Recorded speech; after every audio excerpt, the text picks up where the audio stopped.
topic 1. And this one's provided by Shadows, and we thank him for that. Recently, at CPAC, not recently, Donald Trump made more false claims about the election, which required Fox News to put up a disclaimer about his claims. Donald Trump doesn't seem to be giving up on claiming election fraud. This is both a liability to any cable TV stations who air him. But do you also feel that this is a liability for Republicans? Many conservative candidates still tie themselves to Trump, so they seem to think that he is still a political asset. Do you think the GOP should prevent him from running in 2024, Trump? Do you think the social media bans didn't go far enough, and should he be barred from TV as well? Perhaps, should he be ostracized from society until he accepts the election results? Again, thank you, Shadows, for that. In fact, why don't we start with Shadows, and then we'll get to everyone else for introductions. Please, Shadows. Yeah, so I basically asked this question because, I know a lot of people, said some stuff about his claims, about, getting banned from social media and whined about that. Don't get me started on that, because I will simp for Section 230 harder than Tier 3 substance for Pokemon, so please do not go there. You will not enjoy it, because I will beat you to the ground on that point. But yeah, I basically think that, what has happened with Trump hasn't gone far enough. The fact that he still thinks that this is like one of the greatest deals of the century. The 2020 presidential election, is now added to the fucking Wikipedia page for the idea of the big lie, next to fucking Hitler. Like, he's not in good company there exactly. So, I think that we need to ostracize this man from society until he learns to, live in reality and accept the fact that he lost and that it wasn't fraud. So, yeah, and, obviously Prime added a little caveat there, which I think is really important, that, a lot of conservative politicians see him as an asset, and that, he does have a lot of influence on the party. But there are also a lot of Republicans that disagree and feel like everything Trump touches dies. So I think it is a good question to ask whether or not he is an asset, and whether or not the GOP should get involved with how much he is involved with races, whether it's a House race or a Senate race or whatnot. Okay. So why don't we go in a circle? So we'll go with Biggs next. Biggs, please. Yeah, so one of the things that I really think as far as Trump goes, I mean, I think it's pretty clear now. We've had court cases, we've had evidence tried to be shown that there was fraud, but there hasn't been any, right? We haven't seen any actual evidence of any fraud, any type of every step of the way. They're just saying, oh, this is going to prove something. It never does, right? Even as a Trump voter myself, I think it's time for Trump to move on. I think he needs to accept that he lost, and that he can use his sway with the Republican base in a more positive way. I think he'd be much more in the right to be maybe doing rallies for other candidates, which he has been doing, but cut out this stuff about the big lie. He can do so much more with just being an advocate for the other Republicans, that he doesn't need to talk about this lie anymore. I hope he doesn't run in 2024, but I do think that with this whole thing with like disclaimers put on the news and like on social media and all that, I think that's probably good, because like you said, we don't want false information being passed around, and if he's pushing that, then I think that that's probably bad overall. But I do think that he can use his popularity strategically and help benefit the Republicans. But I think he's going about it the completely wrong way. He's currently harming the Republican Party, and if he continues to do so, I think we should probably try to separate ourselves from that. So, thank you so much. All right, Amanda.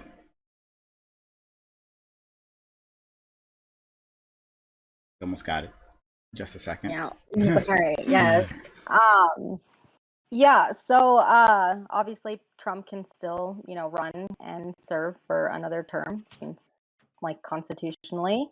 And it outside legal troubles and stuff there, and the GOP stopping him. There's nothing anyone can really do about that. I do disagree with Biggs on us seeing evidence, but I think that's a totally different topic. I just don't think we've seen accountability.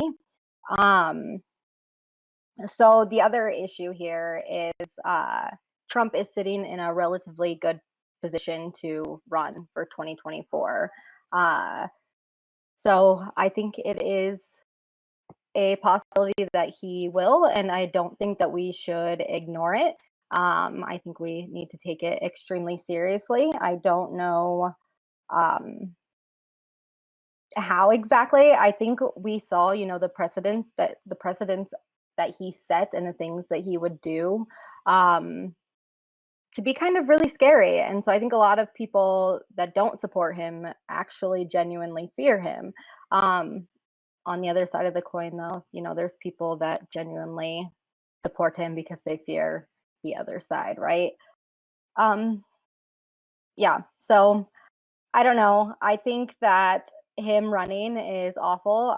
Like I said, he basically set the stage to have an administration ran in complete self-interest and to make money while in the White House. I also think it's absolutely awful, all the things that he had said, whether accidentally or intentionally, all his racism, homophobia, and misogyny.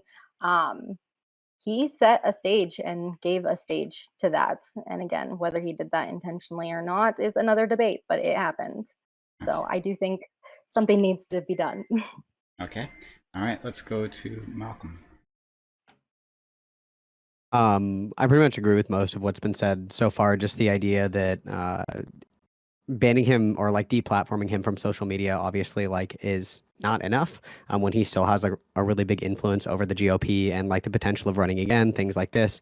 It just kind of is like a bad precedent, and we should probably do more to prevent him from influencing like elections in general and just spreading more bullshit, I would say. Thank you. Kel? Hey, so like was already mentioned here, it doesn't seem like the evidence there exists to make any of the claims that he makes. Hasn't made any wins in court cases that were relevant to this realistically. So should we ostracize him? I don't think so. I'm not a big fan of like the idea of like completely outcasting someone from society just because they're a bullshit artist. Realistically, that would outcast about 60 to 70% of society most likely. But when it comes to in terms of like Trump's political power, from memory, and it's been a little while since I've like really done like hard dives on the news. Trump backs a couple of primary candidates, one of which didn't win their election. It used to be the case that a Trump cosign was like a really big deal, but I don't think it's as big of a deal now. If Trump was to run in the primary, he'd probably win it in 2024, but that'd probably end up being a win for Democrats because people at this point, Trump's well is like so poisoned. I highly doubt that people will be willing to go back to it. And people seem pretty happy with Biden, all things considered thus far, looking at the polling. So should we ostracize Trump? Probably not. Is Trump that big of a political player? For the Republicans, yeah, but for the general public, probably not. Thank you. The Cabinet FM. All right, so something that we recently learned about with relation to the big lie and the alleged election steal is the fact that there was actually written evidence that came out, notes from the DOJ of basically measures that were taken by the Trump administration to not only continue claiming that the election was stolen, but engage in a soft coup. So I just don't think that for the health of the American Republic, he should really be allowed to be on any kind of platform. And with the multiple criminal investigations against him, that are pounding away in the justice system, I don't think that he would really have much more time left in the public eye anyway, but it's entirely dependent on whether the whether his company's indictment leads to his indictment. But even putting that aside, I really just don't think that banning him on social media is enough. I think that the news just needs to blink him out and just ignore the man, because he's obviously such a cancerous influence on the Republican Party that multiple Republicans have begun to, really grab hold of this big lie narrative and continue pushing for, basically the seizure of power by any means necessary. Now, that's been a growing cancer in the Republican Party for a long time, but Trump has definitely pushed it forward. So I honestly just don't think that, America should really tolerate Trump being around any longer. And so, yeah, I think that he has a responsibility that he should have followed as president, and he just didn't live up to it. So, he needs to GDFO, and the Republican Party is going to face consequences for that. All right, next we'll go to Counterpoints. Yeah, so basically, based on the polling that I'm seeing right now, I believe 55% of the Republican Party still supports Trump. And even out of that 45%, I think there could be like a little bit more of a tepid support for Donald Trump, which kind of sucks. Because realistically, what I want is I want the tepid part of the party to become more vocal and say, hey, some of this shit isn't acceptable. Some of the shit he did isn't acceptable. Republicanism means caring about a republic. It doesn't mean that we want a new monarchy. Unfortunately, I'm not hearing a lot of those voices, which is part of the reason why I do what I do, is because I want to embolden other people to start articulating those ideas. As far as like what we have to do in order to get rid of Trump, I think that we have to kind of treat Trump as, just the figurehead, but treat the MAGA movement as the real problem. I think we're making a mistake here by thinking that we're like, even if Trump didn't run in 2024, that we wouldn't have a figure like Ron DeSantis or Ted Cruz seize up on the MAGA war cry and then kind of continue those politics. So if we want to deal with that, then we have to deal with the issues or the concerns of the MAGA movement. We can ignore some of the more nefarious ones and address some of the more serious ones. I think a lot of the radicalization that you see in America for the past, 30, 40 years is largely economic. It could be demographic, it could be racist, it could be, homophobic, whatever. But I also think that it's largely economic. If you look at the buying power of a middle-class American family, it's gotten worse. It's either stagnant or non-existent. And we're increasingly polarizing in this economic disparity. I think even 20 years ago, I would have been making excuses for it and saying bootstrap shit. But all I can say is I've been working since I was 15. And right now, I am just now able to afford my bills in my early 30s. That sucks. And a lot of Americans are reacting to this like negative economic pressure by lashing out at their neighbors, by lashing out at their friends, by lashing out internationally, culturally, politically, whatever. That's the pressure that I think Americans are trapped in. So we need to address that if you want to alleviate the war cry of the MAGA party. Okay. Last but not least, we have our friend Maddie, who's just joined us. Maddie, one, you can give yourself introduction. You're great, and people should love you. And then two, you can introduce your perspective on the topic. I'm Maddie. I am a leftist organizer, political activist, strategist, and I stream all the time on panels where I talk about current events, politics, how to get involved with your local politics and other things. So I'm really happy to be here. In the case of Trump making false claims again at CPAC and just sort of continuing to just talk nonsense and perpetuate the lie that he somehow won the election and that all of this is just a gigantic conspiracy. It's really clear that that lie is harmful. It has directly led to violence and an attempted overthrow of the United States government and like a violent attack against elected officials.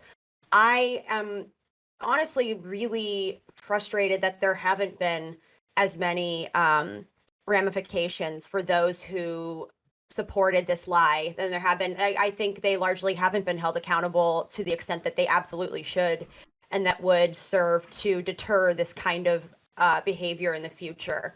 I agree with Amanda that I think there is a real possibility that Trump could run again because unfortunately, despite all of this bullshit, he still has a decent supporter network, not only among the base of the Republican Party, but also with elected officials and people in power of the Republican Party in general. Whether that support is out of fear because they know how popular he is among the base, who's to say, but it's there. And it could pose a serious threat. We already see voting integrity being attacked. We already see the Republicans sort of setting themselves up to not only like cause doubt or cast doubt on our electoral system, but be able to pretty much have it go whatever way they want it to. That's why they're so reluctant to pass any sort of meaningful voter protection reform. So yeah, it's scary. I think it's good that he was deplatformed, but man, like we're barely scratched the surface in terms of ramifications and like the fallout that should happen, not only for Donald Trump, but for his entire orbit, because like it threatens our democracy, and that's not hyperbole. All right, thanks so much. All right, let's open to the panel. Go ahead. Yeah, so I just want to start off by saying too, I do think in general, most type of censorship is usually bad. Like I do think the best combatant for bad speech is more better speech. But I do think when you have somebody as high of office as the president of the United States, I think that will definitely probably have some more caveats when it comes to that type of thing, which is why I think it was probably reasonable for places like Twitter to take him off the platform. But as far as it goes for like cable news and things like that, I think that they need to be careful. But I do think that if we can get people to actually try to convince Trump himself that he needs to do more productive use of his tactics, I guess, and his strategy, I think that would be better all for the Republican Party. But like I said before, I think that what we have now is we have two factions so opposed that nobody really wants to get any real things done. We've seen this with like the committees we have for like the January 6th stuff. Nobody wants to cooperate, and things like that. And like Maddie said, we really need to have these people held accountable. So I think that if we can, as a people on both sides of the aisle, just the normal regular people, Republicans, Democrats, independents, whatever, we can push for things to actually hold these people in office accountable. I think that's overall better for our country and actually be able to make them make the changes we need, because right now they're just fighting between themselves. And that kind of seems to be the case. And it's just so unfortunate that, oh, Maddie, I'm sorry. Did I cut you off?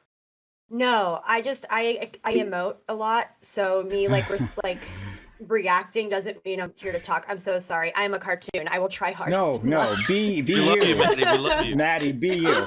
We need you to be you. All right, go ahead. No, Kevin.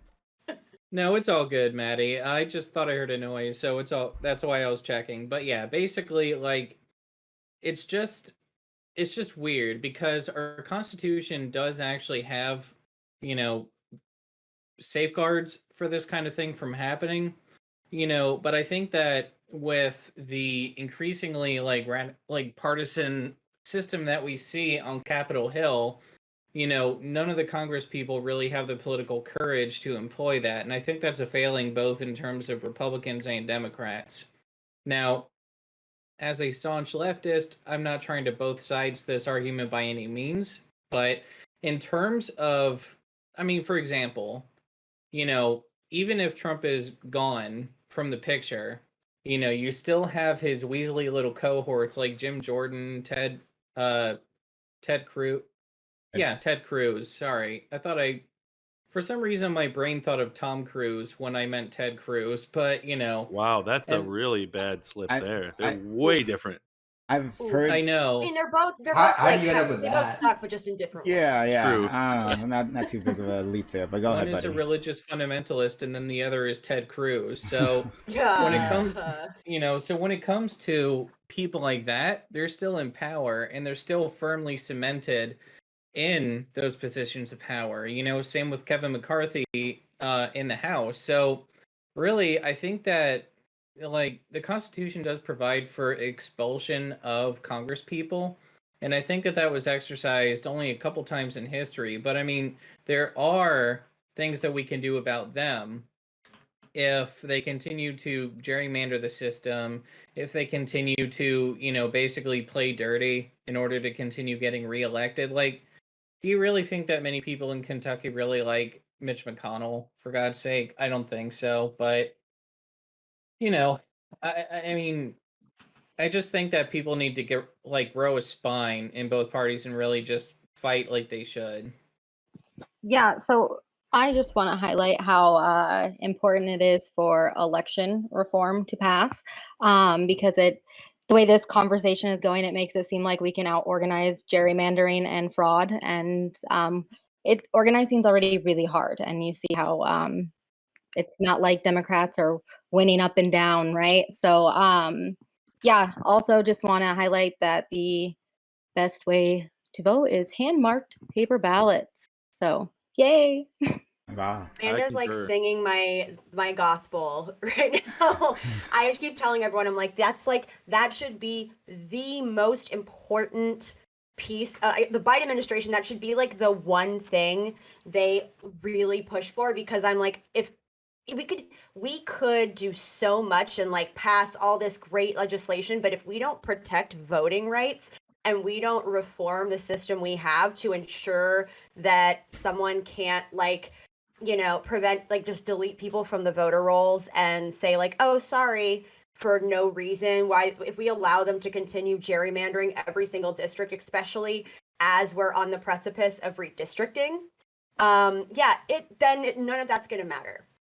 Because we're not going to be playing on an even playing field. And like Amanda and I are two people that have done like a ton of real life organizing and working for different campaigns, and like there's so much power in organizing, but you cannot out organize like some massive structural forces. Like sometimes at one point, it doesn't matter how well you organize. It doesn't matter how much of a well-oiled machine your organizing infrastructure is if you're up against a massive gerrymandered district, or you're up against massive barriers that just keep people from going to vote because they just will keep throwing up those barriers. There's only so much from an organizing standpoint you can do. So at some point, our elected officials have to step up and do their job.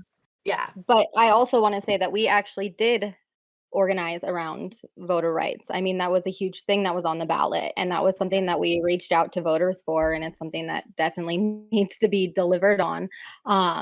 It's extremely crucial. We, had this message out that, with the census and redistricting. So yeah, voting reform now. Biden, are you listening? Well, I mean, Joe. seriously, and it's Joe. one of those difficult things. It's just one of those difficult things where, talking about like those huge structural things that we actually need to fix, the legal system hasn't made that any easier to effectuate either. And I'm so sorry. Just speaking as a law dork here, it just really, it boils my fish nuggets when I think about Supreme Court cases where I couldn't think of the actual term, I'm sorry, but Supreme Court cases made it basically where gerrymandering couldn't really be legally challenged. At least when gerrymandering is done for partisan reasons. Because, back in the day, there was a case brought before the Supreme Court where gerrymandering, due to racial reasons or through racial lines, was obviously struck down, which is fine. But then subsequent cases brought to the Supreme Court of the United States, challenged gerrymandering that were done, for partisan reasons. And the Supreme Court just held their hands up and were like, oh, no, we're not touching that. That's a political question that Congress needs to address, not us, not little old us. So, the legal field made that difficult. And, the only people who could really act is Congress, because they have the check and balance power that, through checks and balances, they can legislate away anything the Supreme Court determines or anything a president does. So really, it's just, Yeah, Supreme I Court mean, ultimately holds what was it, Marbury versus Madison, that decided that the Supreme Court kind of ultimately has final decision. But despite having that's not Supreme Court necessarily decisions, accurate, but I know that's a really oversimplified thing, but that's not my point. So like district gerrymandering and stuff is not really it's not like they purposely write, we're doing this district because it's mostly minority community, right? And each state has different laws. Yeah, and each state has laws that are very different from each other in how to redistrict maps already, and there's ways to get around it. So the process in Iowa ultimately could come down to the Supreme Court, I believe, drawing the district maps if there wasn't a decision made. So, I mean, and if the Supreme Court is entirely Republican and wants to gerrymander the shit out of our state, they very well could then, right? So it's, I don't want it to seem like it's not easy to do it. I have a question then because we're talking about a lot about like protecting voting rights, whatever, but going back to the topic, like I do worry that Trump could potentially run again. Is that something that's shared? Like, does everyone else sort of worry about the same thing? I know Amanda in her opening statement mentioned, but yeah, like, and if that is a real concern, like, how the hell do we prevent that? Because I honestly don't think the GOP will do it. So let's go to Shadows and Biggs, okay? Yeah, so Amanda mentioned that, like, you know, Trump does have a constitutional right to run for a second term because under the Constitution, you know, you are allowed to run for president if you've only served a single term. But the thing is, the RNC is a private organization. They do have the right to bar, you know, certain figures like oh God, there's the guy who ran for Congress in Illinois. I think his name was Art Jones.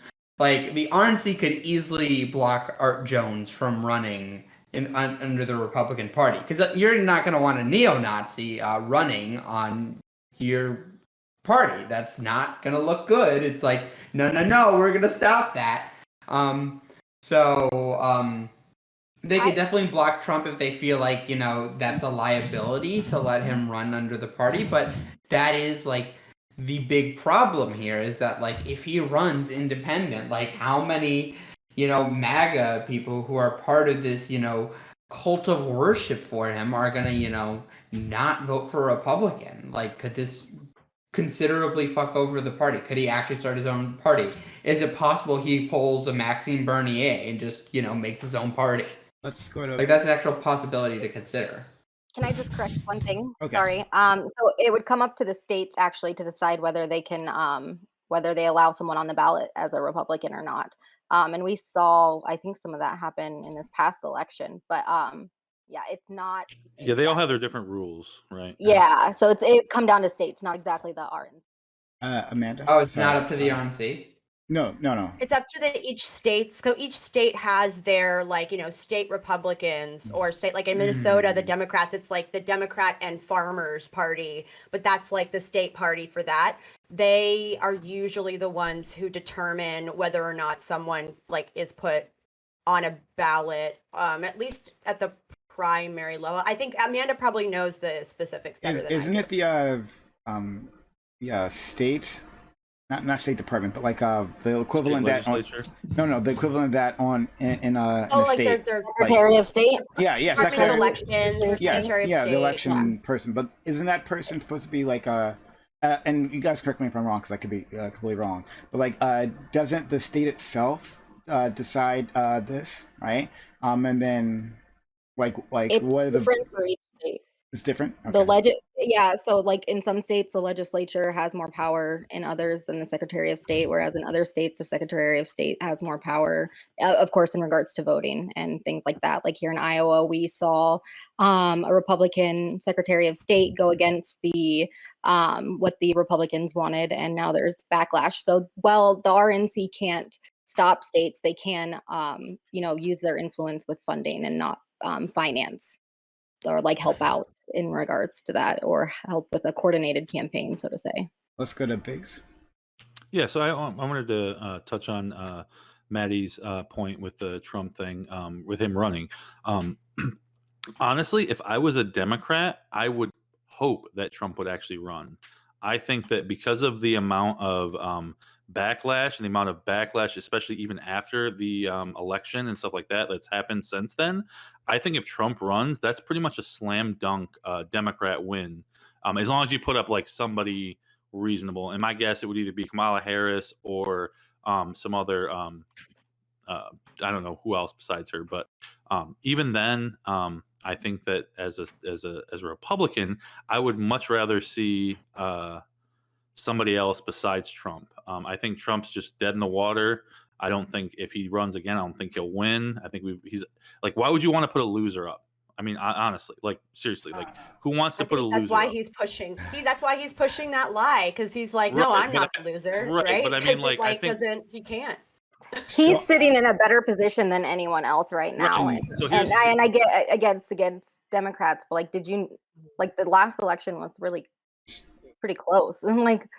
It was closer than I think a lot of us So- even expected. He would've So hold on. Can I interject on that? One second. When you're done? Hold on a second. So who is that? Is that Counter? Sure was. Oh, okay. So here's what we'll do. We'll go let Biggs finish his thought. Then we'll have to go to I was Malcolm. done. I was done. Okay, so let's I'm go to good. Malcolm and then Counter after that. Okay. And It's a ghost. you're actually going to where I wanted to take this, and is whether Trump is a liability. This is basically like at the heart of the matter. And I have different opinions than what Biggs said there. I think this is really interesting. So Malcolm, love to hear what you have to say. I was just gonna say, like, in response to what Biggs is saying, is I think a lot of the issue isn't necessarily about like a win or a lose for the Democratic Party. It's gonna be like about Trump being able to mobilize people that support him and like share his ideology. Like that's generally the concern, right? Is not that there's like one figurehead, and if we take off the figurehead, the ideology stops. It's that if he has the momentum to like bring people out to support him, that's more the issue that I think people are trying to target with like trying to slow him down. Can I respond? Yeah, go ahead. Prime? Okay, so I'm actually just looking at a poll, right? So I think the majority of people that voted for Biden were actually probably against Trump, right? And right now, what we're seeing in the poll that just came out today from Harvard is that in June, Biden had a 59% approval rating and a 34% disapproval rating. Since then, since they did the poll that they just released today, that has gone down to a 52% approval rating and a 43% disapproval rating. That's a huge squeeze on both sides of Biden. So we're almost to the point where Biden's losing the actual majority of the people that voted for him originally. Okay. What I'm saying about Trump is that I think that if Trump runs again, he's going to reactivate that increase in popularity that was artificially built on people hating Trump and not necessarily liking the Democratic candidate, whoever that might be in the future. But So that's what like I'm the saying- point, though. That's not well. It's not even accurate, necessarily accurate analysis. I would probably argue. Well, So- I think it's a strong point. If you guys don't mind me interjecting a little bit, just because I've been listening for a while. Then we'll go to So- Kevin and Kill. Go ahead. Yeah, so basically, I actually think that is a salient point because the way that Trump won in 2016 wasn't because Trump was the strongest candidate that's ever run. It's because people absolutely loathed Hillary Clinton.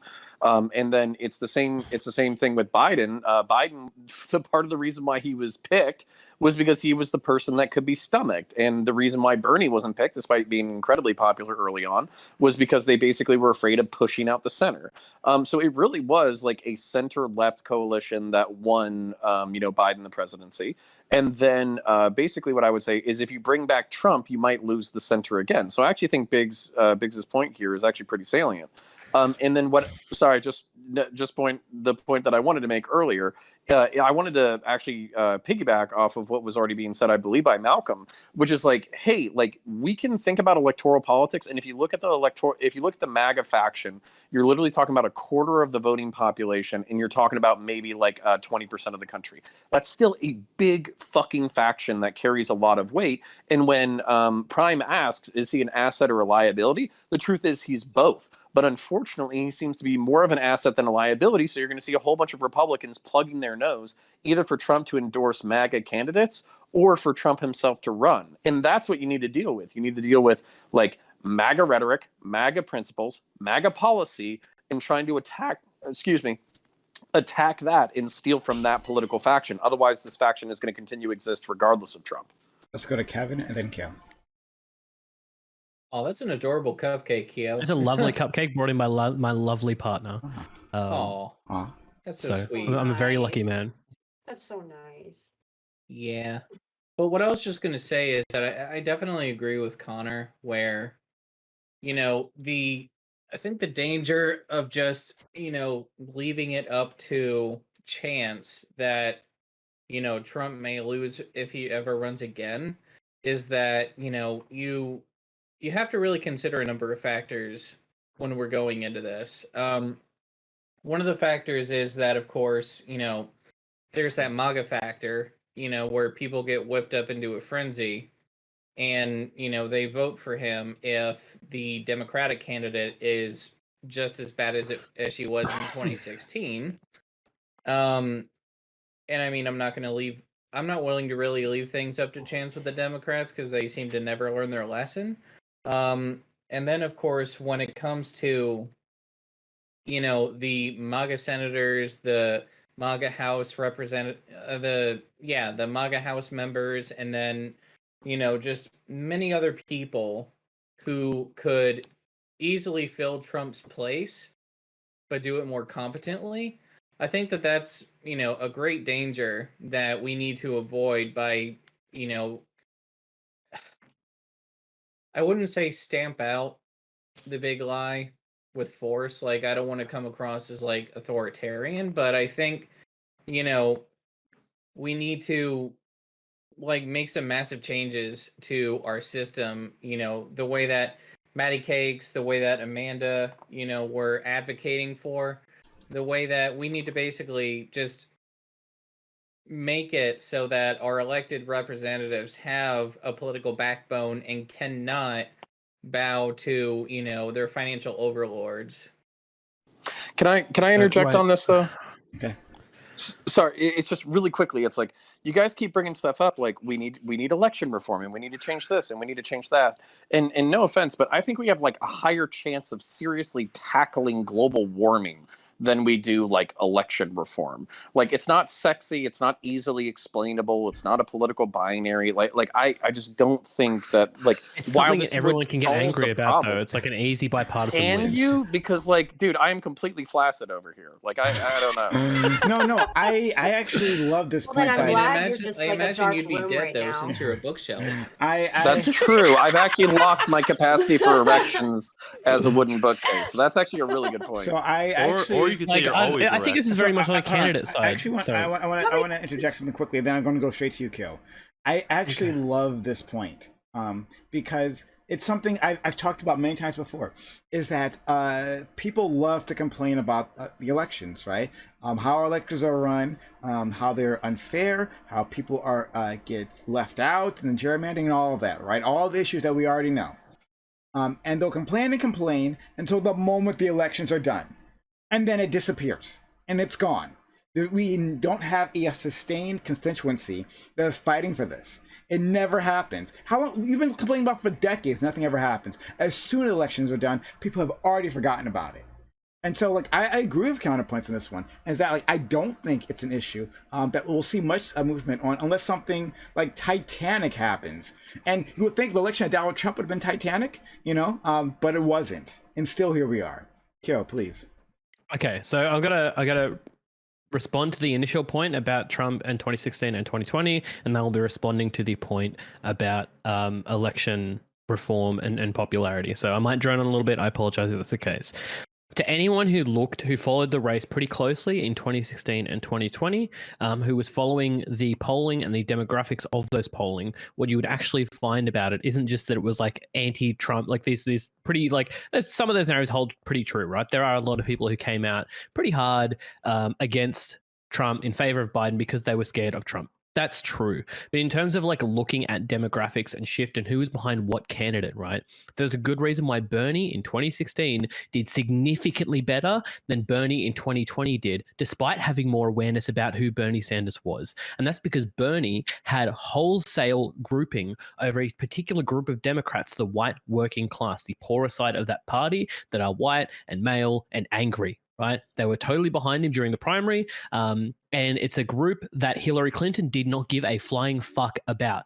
And there's a reason why when you look at the polling back at the time, that group swung so hard for Bernie. And then when you look at the election for 2016, that group came out pretty fucking hard for Trump. Right? There's a reason why they lost those blue wall states is because that's the group that came out hard for Trump. They were in for the political rhetoric behind Trump, behind the we're going to bring manufacturing back, but because they care about their fucking jobs. That's what they care about. There's a good reason why when Biden went to run a year beforehand, he was already doing meetings at Teamsters. He was already working with the unions. He was looking to secure that vote. Biden was ahead of the curve, looked at who swung, why, and got on top of it. And that's why he won 2020, a big part of why he won 2020, a significantly bigger part than people give him credit for.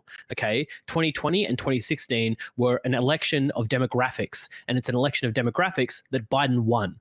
Right. This is why Biden's rhetoric, especially early on in his presidency, one of the first things he did was swap over one of the chairs of the NLRB, which is something that's like more of an organizational thing, but was promoted very hard, especially kicking out the one that was very anti-union, swinging it very back in the union worker favor instead of the corporation's favor for the NLRB rulings, right? This was very, very important and a big throw out to the Teamsters and the other unions. I mentioned Teamsters because they were particularly the union that was very much the hardest behind Biden and working with him for the most, right? So like it isn't just like, oh, we're scared of Trump, we're scared of this or scared of that. It's worrying about where those demographics are and what we're doing for them, right? That's why the PRO Act is one of the biggest things that Biden put forward pretty early. Even though that thing's dead in the water, that was a really important signal to that base to say, hey, I'm in your corner. I'm working for you, with you. This is important, right? One of the recent things that he did was the 75% American-made over 55% American-made change that he made recently. This is another signal to that base. Hey, I'm for you. We make shit in America. We buy American, right? Now, I think those policies are very silly. I'm very much for free trade, open trade, globalism, all that bullshit, right? But I understand why he did them because he's particularly targeting that base. That's important. You have to look at elections through more than just narratives. You have to understand the demographics that underlie them because believe me, politicians are. And when it comes to election reform, it's about how it's put forward. Polling consistently shows that everyone is behind election reform. Everyone. But like, from like a union organizer perspective, the thing a lot of people don't get is that how you put something forward is more important than what that thing is. People have to get fucking mad about this. Politicians aren't getting people angry about this. This is the one thing that Bernie Sanders still does fantastically well, is he gets people fucking mad. He sits there and goes, the 1% of the 1% are taking everything you own and I'm here to get it back to you. And guess what? Trump did the exact fucking thing, except he changed that over for China, right? Politicians just have to be harder behind the reform. The reason why you're flaccid is because they're flaccid. They don't give a fuck about what they're talking about.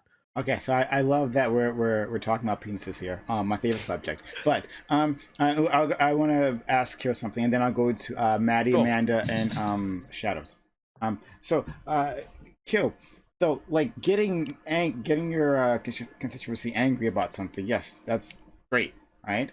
But in the end, all it matters if people are mobilizing around it, right? Like we see this with guns, right? So many people don't like the state of gun legislation. What's the rhetoric around guns? Here in this country, right? Some people don't like this, like people are dying in neighborhoods, right? And they say something needs to change. However, on the other side, the people who are pro-gun, right, are far more interested, are far more motivated to actually make changes, to actually show up, right, and push their legislators, right? And so the legislators are more position fearful on gun legislation, win or lose them elections. This is an example that is entirely in my favor. No, hold on. Yes, exactly. No, it's in my favor. Yes, exactly. Yeah.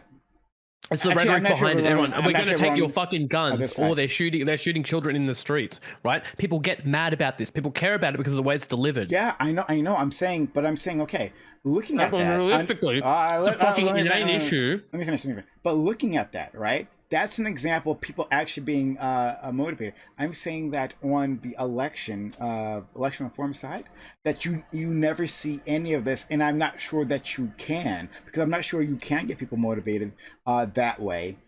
Even if they're saying that they care about this. So having a high polling on this, like that something needs to be done, isn't enough, is what I'm saying, right? And then we can't really the do broad anything public. else. Right. I really care about fucking guns. Okay, the polling behind guns is a big deal. They win or lose people elections, and in part, it's how it's put forward, right? The rhetoric around guns is a very big deal. When realistically, also, guns are a fucking nothing burger. They're a nothing burger. Okay, like the in terms of like how much they affect people, like assault weapon bans, how much that affects people in the edges is like nothing, like next to nothing in comparison to something like healthcare, in comparison to something like election fraud, right? The numbers there, those people like dying, for example, is bad. I'm very big in fun with gun control, and everyone knows this, right? But like realistically, it's something that's worth shelving for Democrats, for example, because of how little people it affects over something like healthcare. When you're talking about politics on such a broad scale, gun control is a nothing burger. So we'll have to talk about that later in today, and I don't want to stray too far from the topic, but I let's fucking fight, Prime. Let's go. So I got a lot of people in. Let's go to Maddie, Amanda, Shadows, please.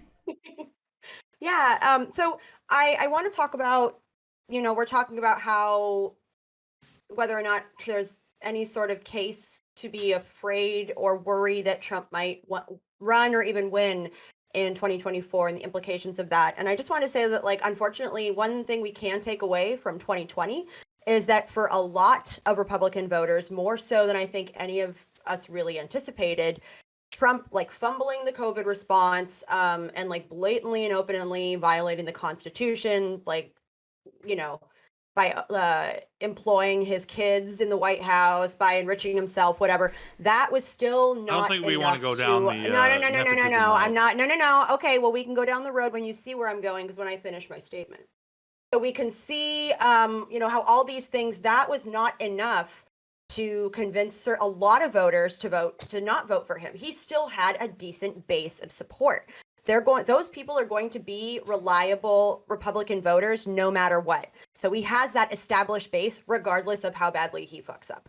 Now, in 2020, we were able to galvanize support for Democrats specifically because people were worried about Trump winning again, because it came so unexpectedly in 2016.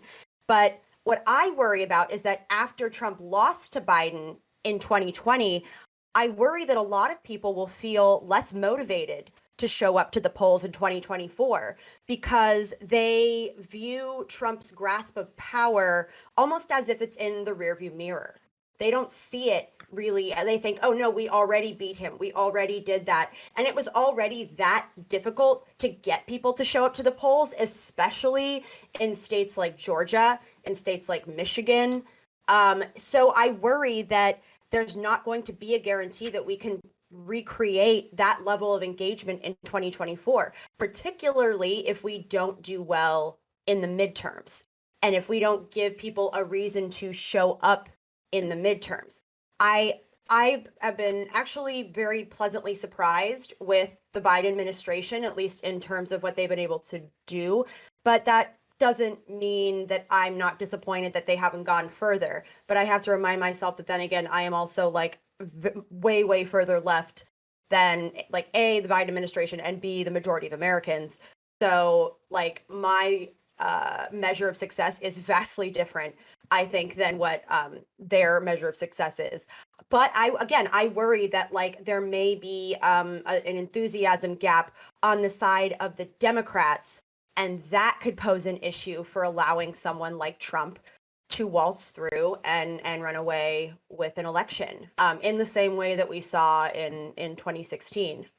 Because let's be honest, like 2020 wasn't like a runaway, like slam dunk, like overwhelming victory. It was massive, but like I feel like we're still hanging on by a thread, Don't you think Trump is? It was. Don't you think Trump's hurt his stock though with all the ridiculousness after the fact? Like I just think that I would hope so. Yeah, I would hope but so, but I don't know that he has. I think Can I take- again, like, go ahead, Keon. Okay, I'm going to do 2 seconds. I'm going to sidetrack off the topic. I'm going to apologize to the other panelists here. Victorious XB didn't before inauguration Biden attack Syria. I'm pretty sure he hates non-white, non-Americans. That might be the most fucking moronic thing I've ever seen in the height of Prime's chat, and I've been on Prime's chat for like a year. That might be the stupidest fucking take I've ever seen, okay? If you read anything about the Syria attack, you would have known that it was coordinated with almost every power in the area, including Syria, and you would have known there was a bunch of fucking terrorists, okay? Please, dear God, read the news. Grow your tiny fucking minuscule brain. Learn something. Okay, I'm sorry, go on. Totally based, Kyosin. Okay, so Let's. I wish it could sound so sexy when I was angry. Good man. Same I here, know, actually. when Australians are angry, I'm just like, I'm captivated. I'm like, yes, get them. Well, they're constantly on edge from all that shit that can kill them. Yeah, And they have fair to enough, be fucking yeah. like heightened adrenaline and shit, you know? Maybe that's it. Maybe Do you that's see? it. Did you see the Australian rugby women's team do their war chant? That shit was fucking intense. Do I they don't do know. one that like would have the been that was yes. actually like the that was the New Zealanders. It's just that Oh, everyone was converts it? to the Okay, French. I'm sorry. Same Oh, thing. my Yeah, bad. Fuck. Same fucking thing. It's Okay. scary and amazing. Let's go to Amanda and Shadows. I kind of lost my point. problem. Sorry, but yeah, no, Maddie did bring up the midterms and the extremely important. Like we have 2 years to actually get, well, not even, well, yeah, to get things done, because that could all change. And yeah, pretty much I agree that a lot of it has to do with messaging. I pretty much agree with everything Maddie said. I did have another point. I was hoping that if I talked in circles would come around, and it didn't. So Oh, I hate when that happens because Can talking I- in circles helps. Yeah, can I interject, please? Let Shadows. Oh, I remember my point. Oh, sorry. Let Amanda finish, and then let Shadows go. Then we'll go to use counterpoints. Okay. Cool. Yeah, so we have 2 years till well, yeah, the midterms, right? We are also forgetting that, like, or not factoring that people literally like change their minds like at the drop of a hat. So timing is extremely crucial, and so no one can really predict, who's going to win now. Like that's just impossible. Too many things go into winning elections, and too many factors can change all of that, like I said. And so I think we need to go into this like he could very well win the election. That's the attitude we need to have. And yeah, that's my point. Okay. Shadows counter. Yeah, so I think that's definitely true when it comes to like the senatorial races that we need to focus on first in 2022, because I agree with Maddie's point that we need to focus more on the midterms in 22 rather than the presidential race in 24, which is sort of why my question was geared at this, because not only did Trump have this situation at CPAC, but before that, when he was helping a candidate for the spot in North Carolina, because it's Wisconsin, Ohio, Pennsylvania, North Carolina, these are the 4 major Senate seats that we need to focus on in 22 that Democrats could possibly win. And for that North Carolina candidate's race, he said, we're going to win back the House, we're going to win back the Senate, and we're going to win back the White House. And it's like, we're going to win back the White House sooner than you can think. And the majority of political commentators heard that and like, this dude is literally stoking reinstatement talk right now. Like, this is QAnon level shit that a former president was stoking on a stage at a speech for like an actual candidate for the United States. Like, this is part of the reason why I'm like, we need to deplatform this guy and ostracize this guy from society, because he's saying so much fucking dangerous shit. That he, like, stoking reinstatement, stoking the idea that the election was stolen and that the deep state is covering it up. Like, this dude is literally, like, balls deep in QAnon. And it's, like, actually, like, concerning that he, can't drop this. But yeah, when it comes to, like, this midterm stuff, I think that is why, Prime's edition was actually really important, because is it an asset or is it a liability? I think it's definitely a liability to TV and radio, but we need to care about what the RNC thinks, what Republican politicians think. And Connor made the point, he's actually both, but he thinks he's more of an asset. And honestly, I kind of just have to disagree there. So I'm glad that Connor's able to go after me, but like, I do agree he's both, but I can't agree with the idea that he's more of an asset. I have to feel like he's more of a liability, especially because these states like Pennsylvania, Wisconsin, Ohio, North Carolina, these are states where, like, Democrats can definitely win not just House seats, but also Senate seats. Mm-hmm. So I think in these states for 22, he's definitely more of a liability. In 24, maybe it could be more of an asset, but I doubt it. I just need to highlight that although we did win the Senate and House and presidency, we lost all across the nation in regards to state seats and city council races. So, Good. Oh, Yeah. I also think we Yep. Which was we why we didn't tell lost- people like where should I volunteer. We're like local, state. Like that's where we need the help. Let's go. Yeah, we do People have a lot always of ignore the Republican- local stuff. Sorry. We got to focus. Go ahead. Shout out Fisher Point and then we got to go to Counterpoints. Yeah, it is true that Republicans do have too much power in state legislators, but it's something that's also important to note when it comes to the House in 2020 is that Democrats were actually expected to gain, I think, 10 to 15 seats, and we actually lost seats. So we still control the House, but we actually don't have as many seats as we had in 2018, which is concerning. Counterpoints. Yeah, so just to be clear, I think Trump is a toxic asset, basically meaning that they can't afford to alienate the MAGA base because the MAGA base is at least, I'm saying this, at least 55% of the Republican base. So they can't say, oh, Trump is a piece of shit. He tried to subvert democracy. He's a fucking asshole who tried to do a soft coup. We're trying to create a big tent party and we're trying to be more like centrist and enlightened and we're trying to be more progressive on the LGBTQ issues and immigration. And Trump is just like a throwback to the dark days of republicanism of, the past. Like they can't come out and say that shit because if they come out and say that shit, that's literally 55-60% of the party that they're alienating. And trying to drag those people into the future is tough. It's hard. So I just wanted to make that point that that's why they're not making that argument. And he is more of an asset than a liability because as much as he holds the party back, he also is literally a majority of the party right now, unfortunately, likes the MAGA message. And then as far as getting Democrats to win the midterms, I have the perfect strategy for you here, okay? Help people get back on their feet. Let them go back to work. Shut the fuck up about guns, and that's pretty much it. Like literally, that's all you have to do. Shut the fuck up about guns, help people get back on their feet, and let people work. That's it, and you win. Amanda and Maddie, take that to your clients. I'm sure. No, I I'll be like, actually, you guys, I you're Verbatim. getting here first. I actually base that. Well, actually, that's. I think it is. I agree with what Kaio-san said earlier in regards to tabling it. I think that there's other ways that we can win elections, and one of them might have to be tabling that. I actually think that that would be extremely helpful, and I think we can go back in this fight down the road, but I don't even know if it's a fight we should definitely have. I mean, there's countries that have higher gun rates and way less gun death rates than the U.S. So Yeah, it's a very nuanced speak to topic. this? But I agree with tabling. I want to fight you, Amanda, on this, but go ahead, Counterpoint. Yep.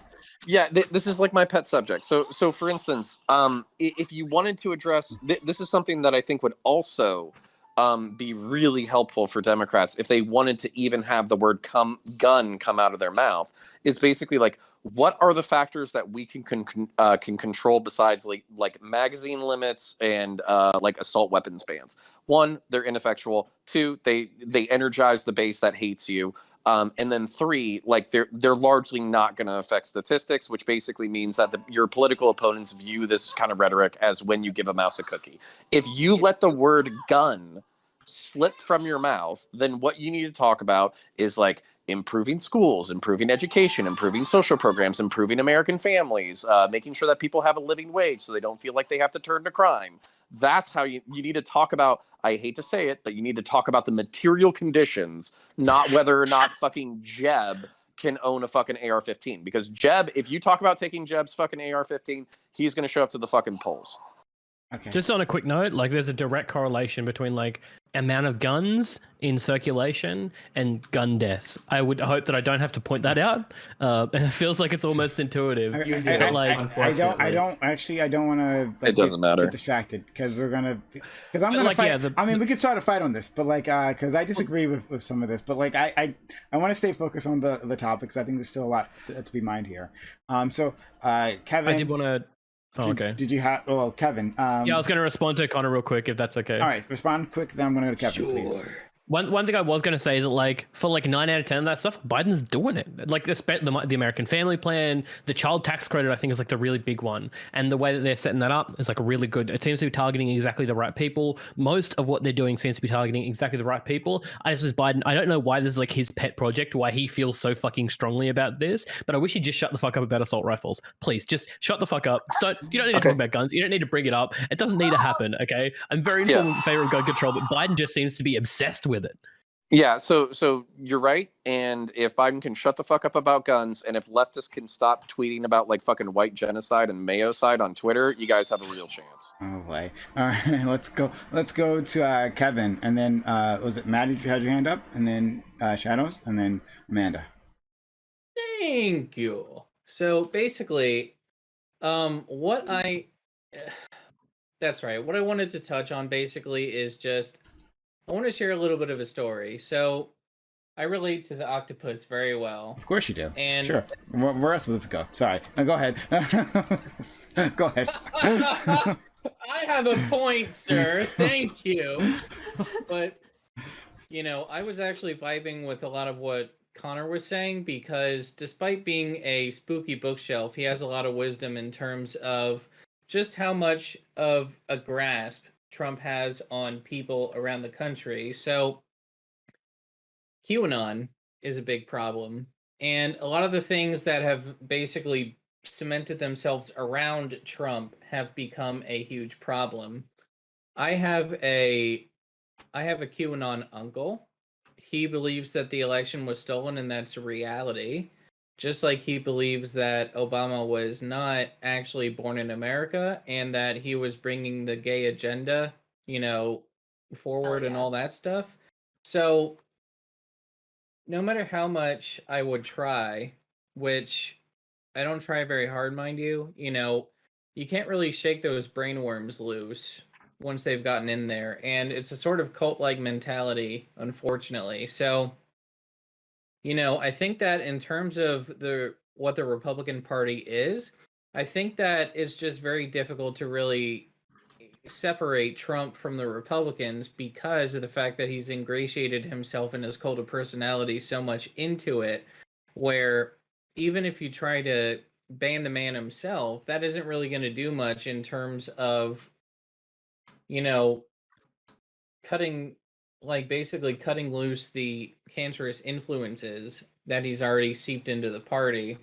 And that's why the octopus is relevant, because he has already wrapped all 8 of his arms around the Republicans. And so I think that the reason why people are shouting so much about electoral reform is, it's not a sexy subject, so I'm not going to hammer on that for so long. Like, that kind of stuff's important. But I also think that the Democrats need a massive change as well.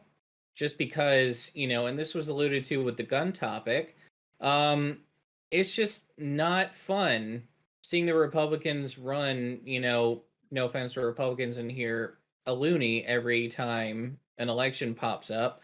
But, then you see Democrats just wheel out, Mr. Joe Mayonnaise from, I forget where I was going with this, but Joe Mayonnaise from the cardboard factory, not really appealing to anyone or anything. So, the Democrats also need to have a huge change in direction and actually, grow a spine if we want to really meaningfully deal with the Trump problem. So, okay, thank you so much. All right. Akil, I see your hand up. I'm going to put you on the list. And we'll go to Maddie, Shadows, Amanda, thank you. Oh, and then Biggs. Quickly, just say too, because I think that the discussion around and this is not what this subject's about, so I just want to speak on it quickly and then move on to what I really want to say. But actual small, there are certain gun control reform issues that all the polling and messaging that we've done, and there's endless fucking research on this. It's actually widely popular across the aisle, so it's also popular with the majority of Republicans.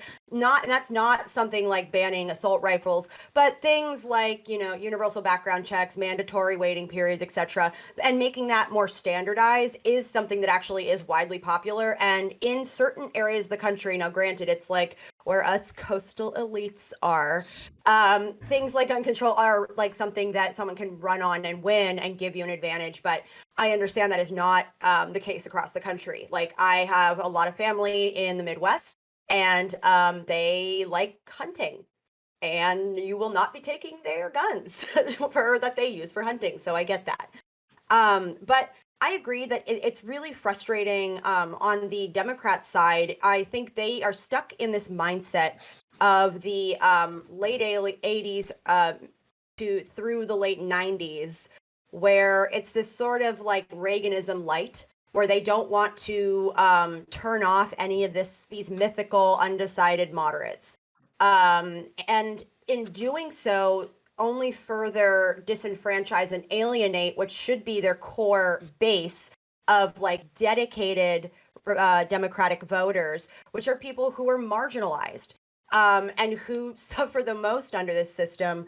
And I think, it all sort of, when you look at the trends of the last few decades, in terms of wealth distribution in our country, in terms of opportunity, upward mobility, it's frustrating, because I think one thing Bernie Sanders, as it was spoke to earlier, did really well is he tapped into that discontent that's brewing among everyone who has lost their job, hasn't been able to afford healthcare, who is seeing their rents skyrocket, even if they are lucky enough to have a job but have had their just stagnant wages. He was able to tap into that and show that these more quote unquote like liberal or progressive policies actually do serve to help those people, and they specifically target those people. And I think the Democrats would serve themselves better to build their entire platform on a foundation of like bottom up, catering to those interests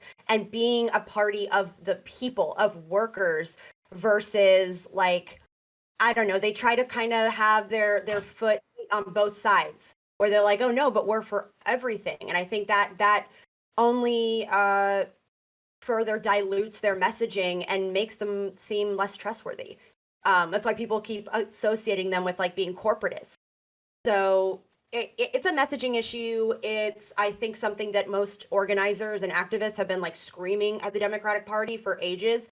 But on the plus side, that's also why I'm happy that a lot of campaigns are starting to focus more on like being open, that they are not taking corporate donations, that they're not taking any sort of like PAC money, and that they are only taking small dollar donations. Because even if it's just like a posturing sort of thing, that messaging matters. And like, I can tell you, in talking with like thousands of voters over the last voting cycle, that's something people remember, especially if the campaign advertises it. That's something they remember, and they will call out when you discuss potential candidates with them.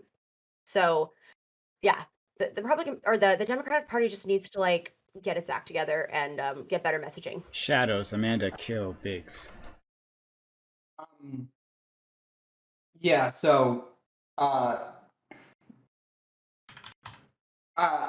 kind of wanted to, you were talking about like how like, I don't think, the thing is, I know what you're saying about like both having their feet in two different places and the messaging. I mean, personally, I kind of see the direction the Republican Party is headed in, and I actually followed CPAC kind of well, and there was a shit ton of trust busting stuff. So I kind of like to at least have one party that's kind of corporatist, and not have both of them go anti-corporation, because I really have a problem with that messaging, but that's a topic for another day.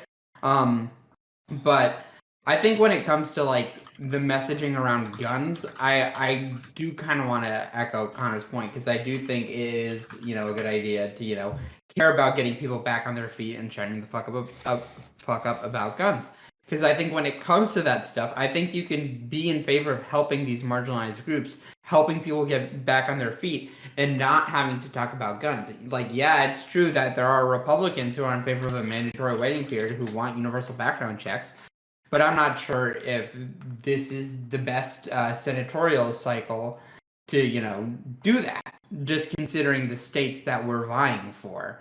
that have a good amount of rural voters that could swing in our direction. I think if we talk about helping out people and helping out farmers and the average worker, and not talking about guns, I think that helps us. I think if we start talking about guns, I think some of those voters in Pennsylvania and North Carolina might turn away. And that's, like just the fear I have. I'm a very optically focused person. So maybe that's me being a little bit, autistic, but hopefully not.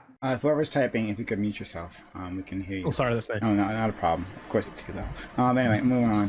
Thank you. We'll go to Amanda, Kill, Biggs.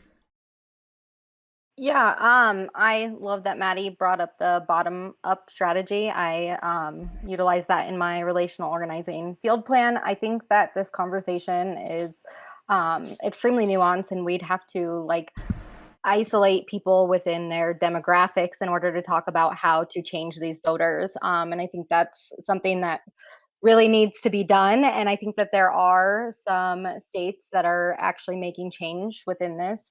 And listening to the candidates that are running, because they're running in the area that they're coming from, so they know what type of messaging works in their own community. Yeah, so that's my point. Okay. Great. So let's go to Kyo and Biggs. All right, cool. So am I quoting? I think it is. Okay, cool. So the first thing I want to sort of note is I hear a lot about Biden is kind of like poo, kind of meh, kind of whatever, that nobody really likes Biden that much.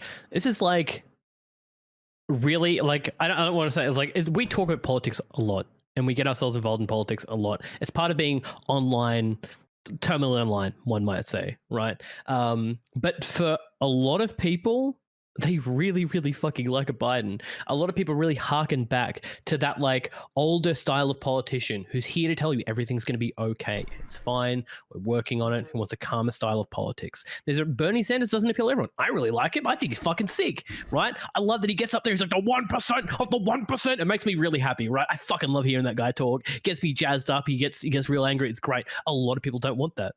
A lot of people don't. A lot of people want that very calm, slow-talking guy. To a lot of people, Biden significantly appeals to them more than Bernie. He's not just a cardboard cutter, as I mentioned before. To some people, he's a really stand firm, collected kind of guy, right? And I think a lot of people have to understand this, is that everyone has their the average voter isn't an average voter. There's everyone that has their own certain preferences. So the way that we talk about certain politicians, we have to understand there's there was an old saying in 4chan circles when I was younger, right? It's it's about self-confidence, where you're someone's kink, someone finds you attractive, but this appeals to politics, right? Where there are people who find these politicians are exactly what they want, right? And on a note like this, right, I wanted to note that the Democrats just are big tent by nature, unfortunately. The Republicans are pretty small in terms of their groups. They don't have a lot of groups to attend to, whereas when it comes to the Democrats, you've got the working class, the union people, which are predominantly white working class. You've got black working class, black workers like POC. You've got Hispanics, not so much Cubans, but you've got women particularly, you've got educated people along with those people who are uneducated, right, in the unions. You've got to appeal to so many people if you're the Democrats. It is a wonder that they are able to keep everything together. The thing that really amazes me about the Democrats is they're so big tent, but everyone votes so hard in line. You can look at people who vote outside of party lines, and guess what? Manchin is 7th or 8th down that list, okay? They keep incredibly tight. And then further down that, Manchin is the one who does it the most, 13%. And then you go further down, and it's 3 or 4% the next one, right? And then down from that is Cinema, who's the third most, who does it at 1 to 2% of the time, right? I don't like any of those people. I don't like their politics, but the fact that they vote so tight with the party and the Democrat Party votes so tight as such a big tent movement is amazing. And the fact that they're able to win so many elections while having to have such a jumbled platform is so incredible. I feel people like Pelosi don't get enough credit for how much she does in terms of political strategy to keep all of that tent together. It takes a big work, a big effort. On the note of PAC money is fine from all research, but Maddie's 200% right and Amanda's 200% right. The posturing is what matters. Being able to go out and say to voters, like, hey, it's look at this person. They haven't taken any donations from big people. Like, we know from PAC that the PAC money doesn't actually have an effect on how they vote, but people don't care about that. They care about if they're politicians in their interest. Right. And in terms of like the gun messaging, it just feels like sometimes Republicans will take a mile on anything. As much as like I'd like to say, yeah, let's do background checks, let's do all of this stuff. I'd love to see like popular gun reform go through so you can put in more gun reform. It just feels like you say that as soon as you say like, yeah, let's do, we'll do like background checks. It'll take like a couple of days. We'll give a lot of money to them. And then the Republican comes, he's like, they're taking your guns. And that's it. You've done. You've lost.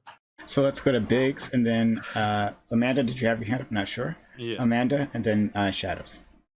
All right. So I just want to first off start by saying that the data does not support you, Keo, right now. Biden is falling. His popularity is falling.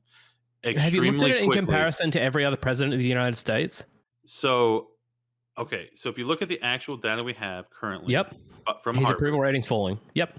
It was not only falling, but in the last month and a half, it's fallen 7% from approval and gained 9% in disapproval.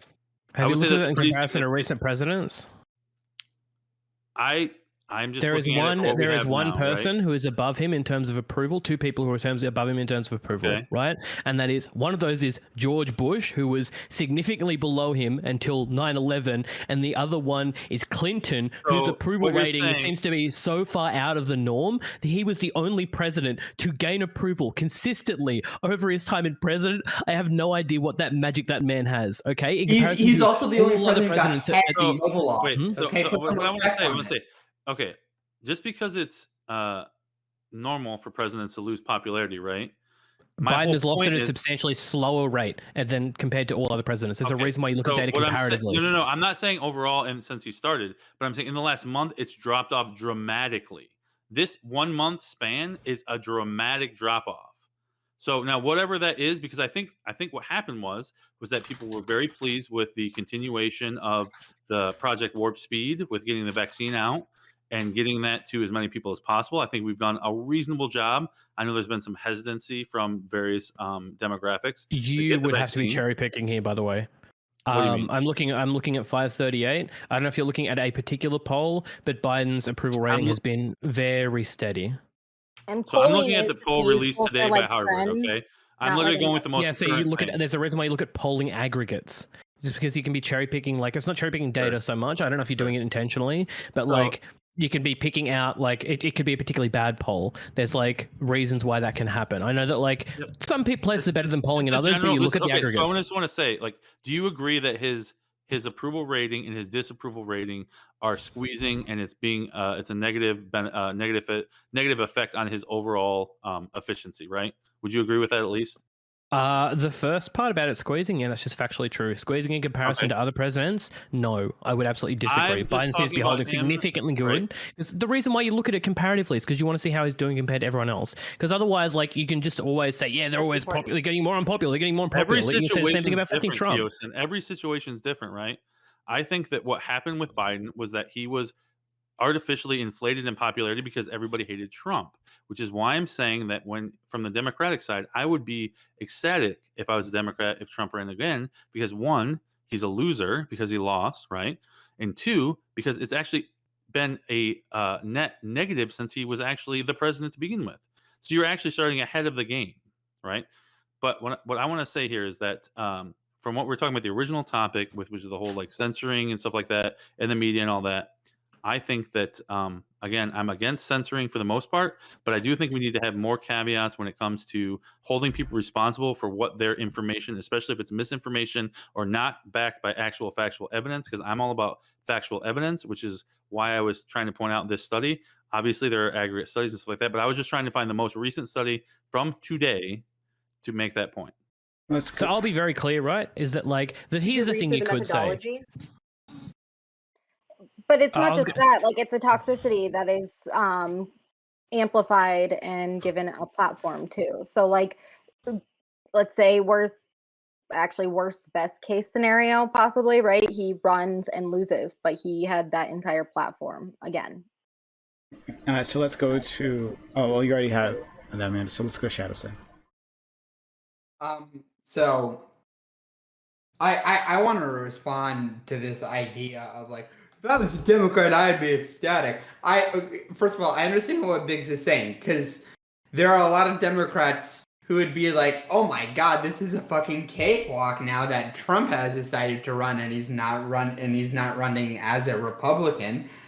There are a ton of progressive and lefties who would have like 3,000 would have like a massive wet dream if they found out about that in the news. Like they would just have their sheets would be white in the morning if they went to bed reading about that article.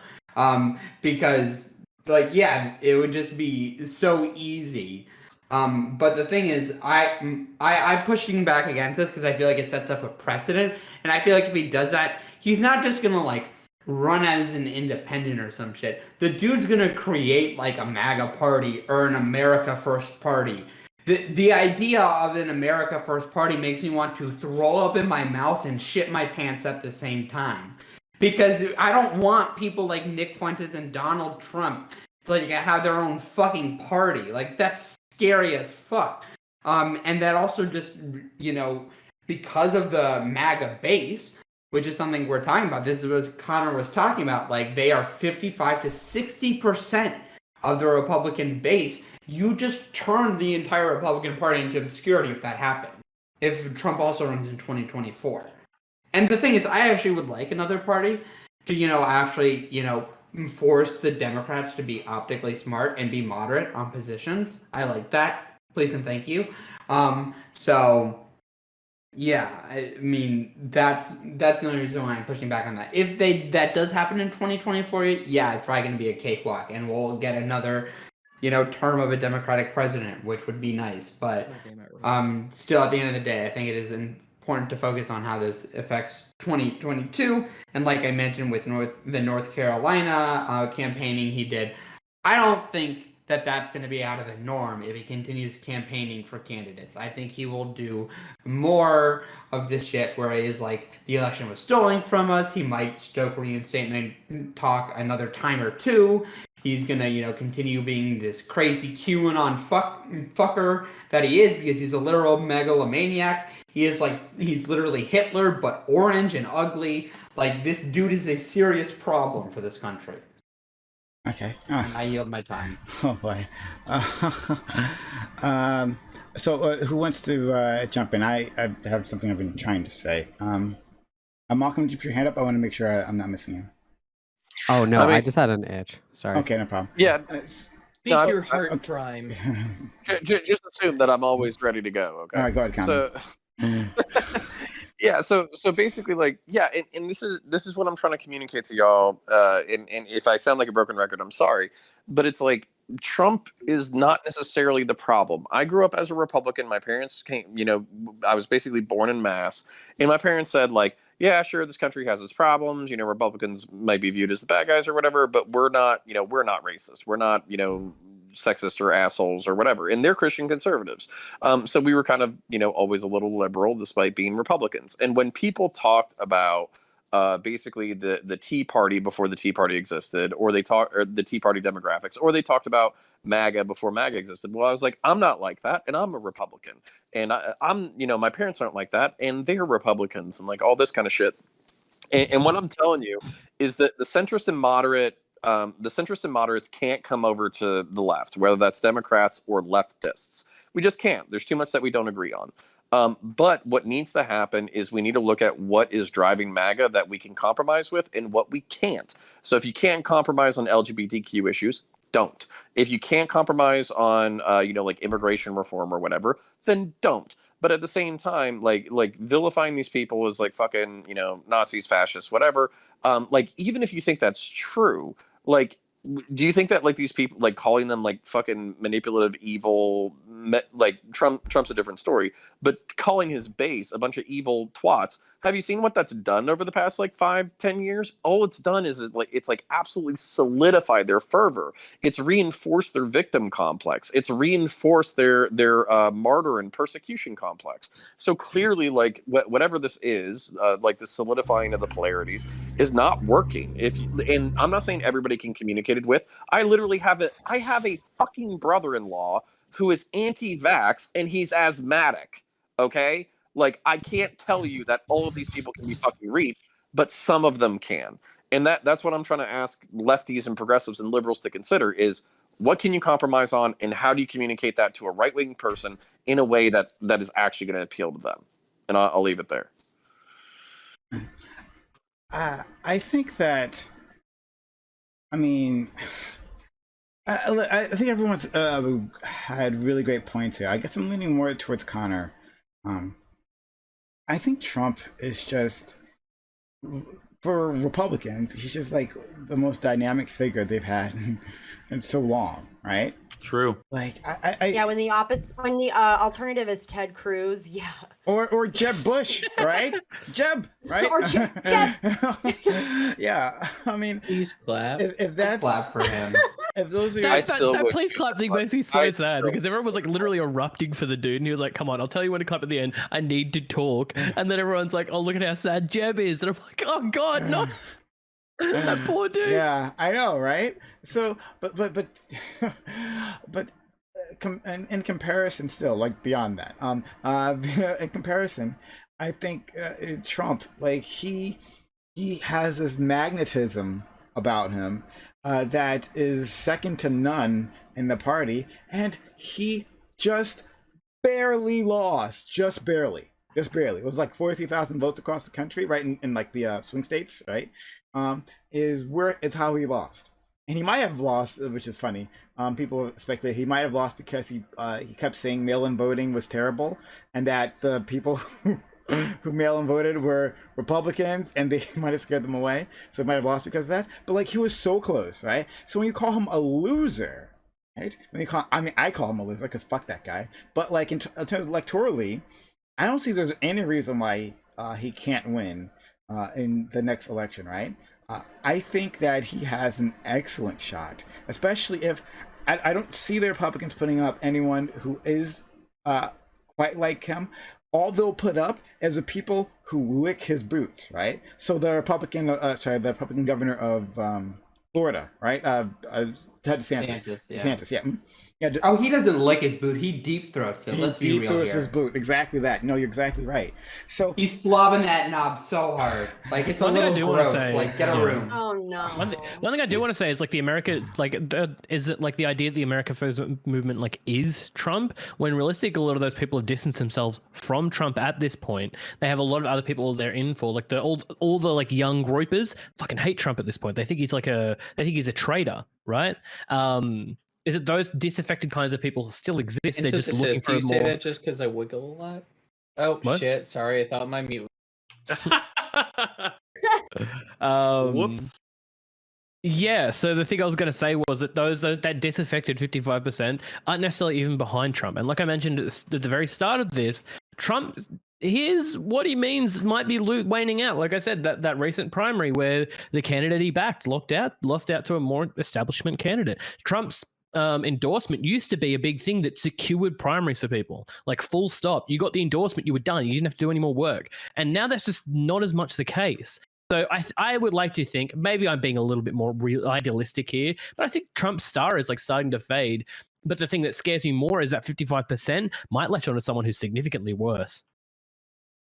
And someone who's like competent in their authoritarianism. Like that was also why I worried. People were like, we just need to get rid of Trump. I'm like, if we do that, we also need to get rid of Mike Pence because like, look, he's like a tall glass of milk, but like he at least like knows how to work the different mechanisms of government to implement like truly harmful policy. And that's something that Trump's ego and like dumbassery likely like got in the way of. And I worry that like we'll get someone who is just like his politics are just as bad, but then also they'll be more competent in how they wield their power. You guys, can I please, because this is like, you're stealing. I've been saying this for probably like 3 or 4 years now.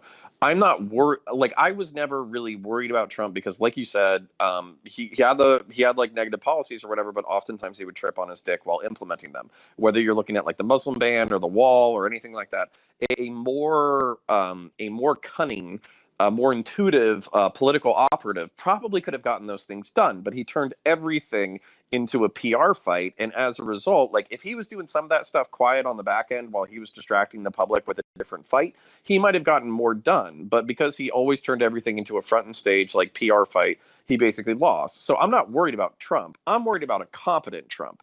And basically what you've done with the MAGA movement is you've created a younger generation, whether they're actual like Christian nationalists, like Groypers, or whether or not they're just like more like I don't know, like Zuby or CG Bryson or whatever, or like these people who like, oh, I'm not racist, I have a black friend, but I don't think cops do anything wrong.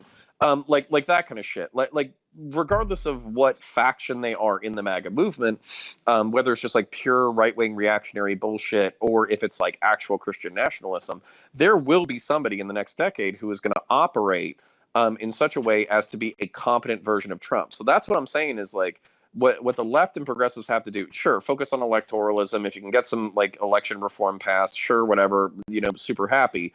But what you have to really do is focus on like the symptoms and root causes of these problems, because if you don't address those problems or get these people to shift slightly more progressive, then basically you're going to be dealing with this base for the next 30 to 50 years. And I just don't think you're ready for it. So, yeah. I mean, it's think probably going to that take we- like. It's absolutely would- true, Mhm.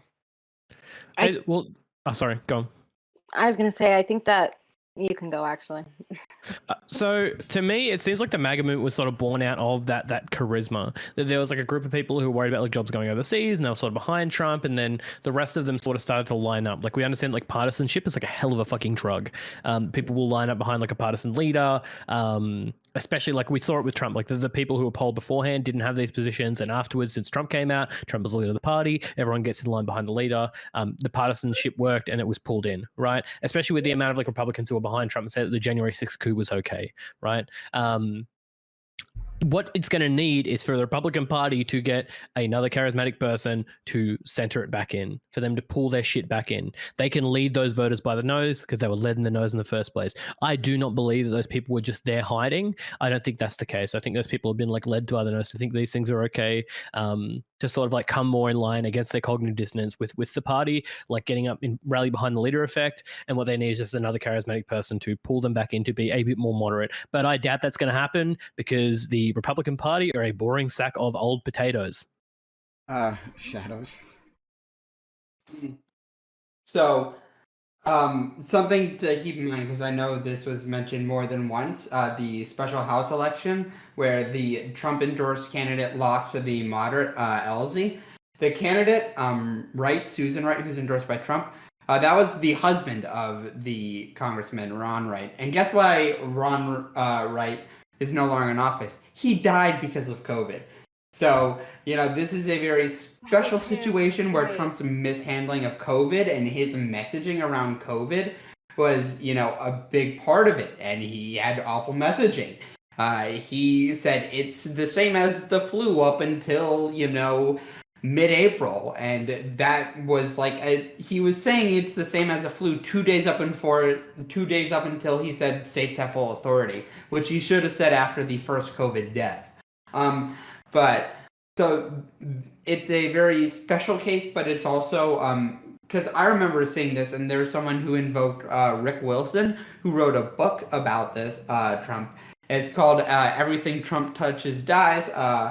A Republican strategist gets real about the worst president ever. If anyone's interested about it, I think you can get it on Amazon. Yeah, I think I've heard of that one. Yeah, it looks like an interesting book. I haven't read it, but I would definitely recommend it to people who are interested in that, and how there are definitely Republicans who are pushing back against that. So I just wanted to put that out there about that election.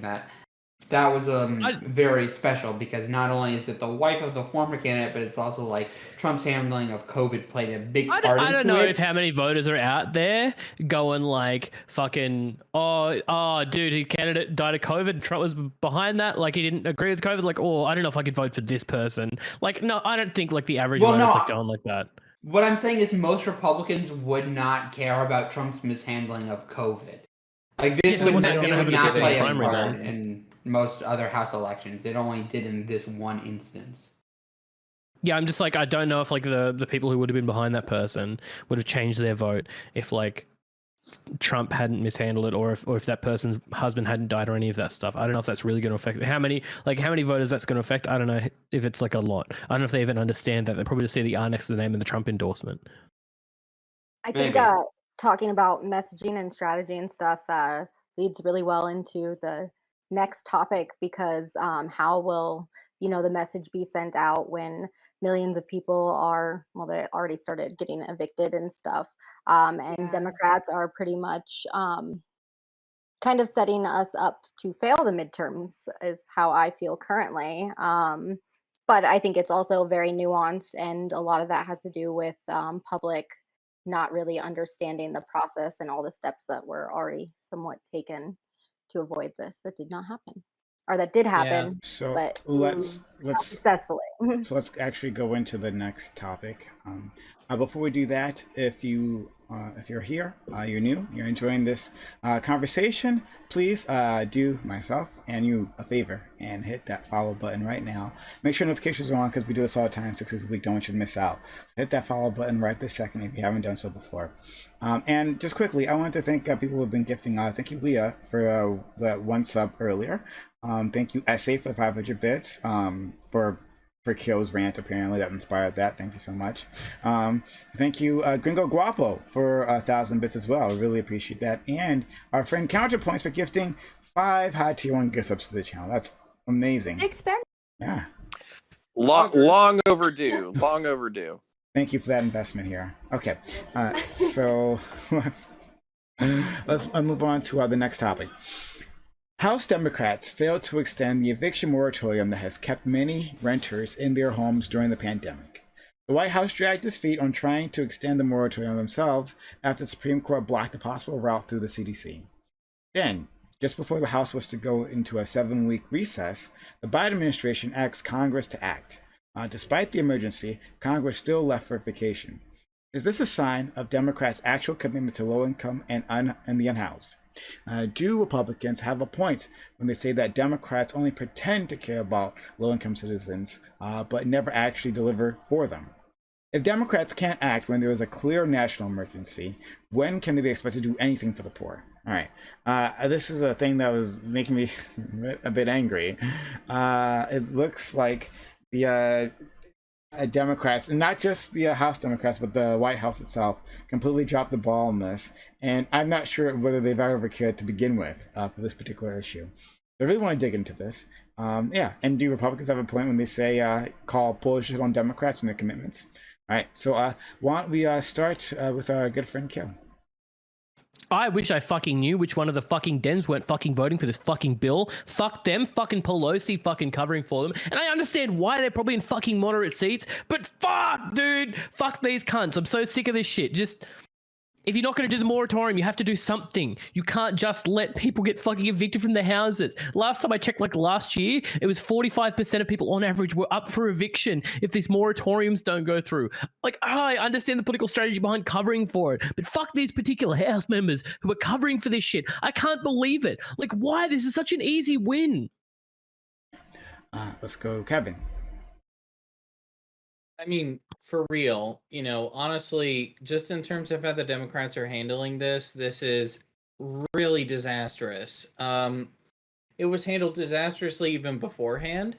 And, just being in the midst of actually like representing tenants during the whole eviction crisis, like it was actually really shitty to still basically run into situations where even if the moratorium was in place, landlords were still able to evict tenants for other reasons, other reasons that were either legitimate or invented. So, I mean, it's not like the moratorium helped in 100% of the cases, but instead of a trickle of evictions, since the states were still not evicting anybody else, for the reasons of the moratorium, there's going to be a huge flood of them now. And instead of acting and instead of getting those very easy political points, the Democrats are doing nothing.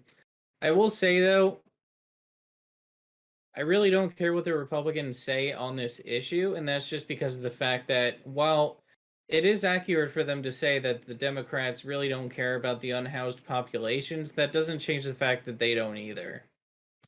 Okay. Kill, if you could use that mute button. Next. Oh, sorry. No problem. Counterpoints, if you have a moment. Yeah, actually, it's really funny that people said that because, like, I used to tell my wife this shit. I was like, fucking Democrat, like, back when I was still really bought into the political binary and thought that that mattered and that hypocrisy mattered, and not that everybody was a fucking hypocrite. So I was like, hey, listen, like, Republicans might be fucking assholes, but at least they're predictably assholes, okay? At least they're like, hey, yeah, we're evil. Whereas Democrats, they'll pretend that they're your fucking friend, and then they'll just stab you in the back last second.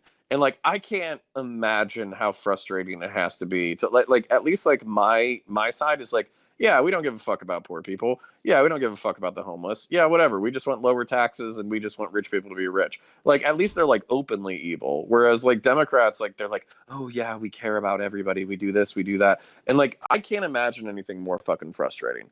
But to talk about it from like a pragmatic political standpoint, what we're talking about is we are talking about a balance.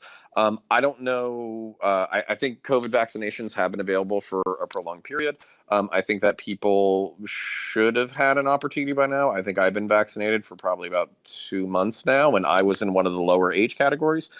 People should have had an opportunity to get vaccinated by now. Probably get back into the workforce because let's face it, it's actually pretty good for workers right now to find jobs. And then, like, of course, you can't back pay a year's worth of rent. And I think landlords probably understand that. And landlords should also understand that basically, like, if they evict this person, then what's going to happen? There's a whole bunch of other people who are going to be evicted who's going to be, taking up this new slot. So basically, I think this all comes down to like a negotiative standpoint where if you have the ability to work, you need to be vaccinated by now. You need to be looking for a fucking job, and you need to start paying your bills again.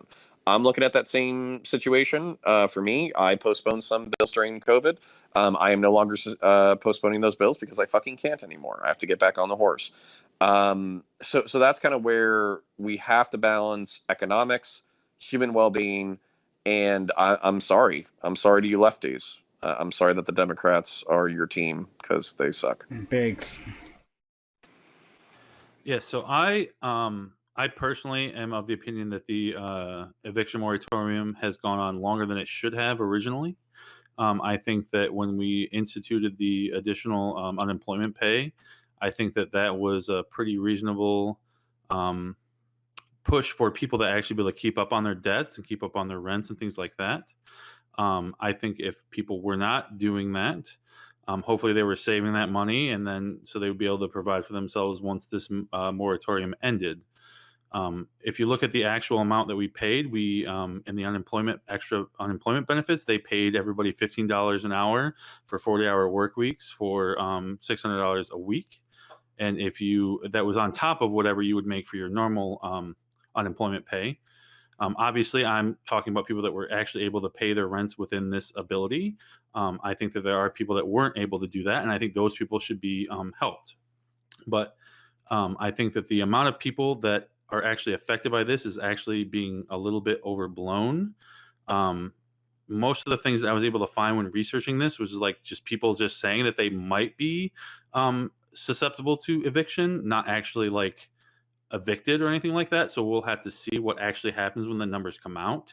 I've seen some stories that have said that there's like banks with like tons of people like lining up like eviction notices ready to go. And I've seen other stories that say like, yeah, we've seen like a slight uptick. So it'll be interesting what actually the numbers pan out to be. But I think that based on what I've seen with the unemployment benefits that we had, the additional benefits plus the normal benefits, I think that it's perfectly reasonable for people to be able to at least do something to either prepare themselves for when this happened or be able to continue to pay their debts as they were going along. What I worry about is people that did not do that and now are racking up this huge amount of debt because what's going to end up happening now, and based on what I researched, was that people are still going to be on the hook for whatever debts and back rent that they're actually owed. So I don't know how that's going to be handled, what ramifications that's going to have, but I think that that's actually to be blamed on the people for having the eviction moratorium going on for as long as it did. So hopefully we won't see too big of a high uptick of anybody actually losing their housing or ability to be housed. But I'm hoping that most people were responsible and were able to prepare for this, and will be able to find new places to live. And hopefully, because the market will be open and available, because of, if people are being evicted, there's obviously going to be people wanting to have people to move into their apartments that are now available. So we'll see how that goes out. But I'm hoping that people were responsible, but we'll have to see how the numbers play out. Shadows? Yeah, so I did not know the eviction moratorium was going on this late.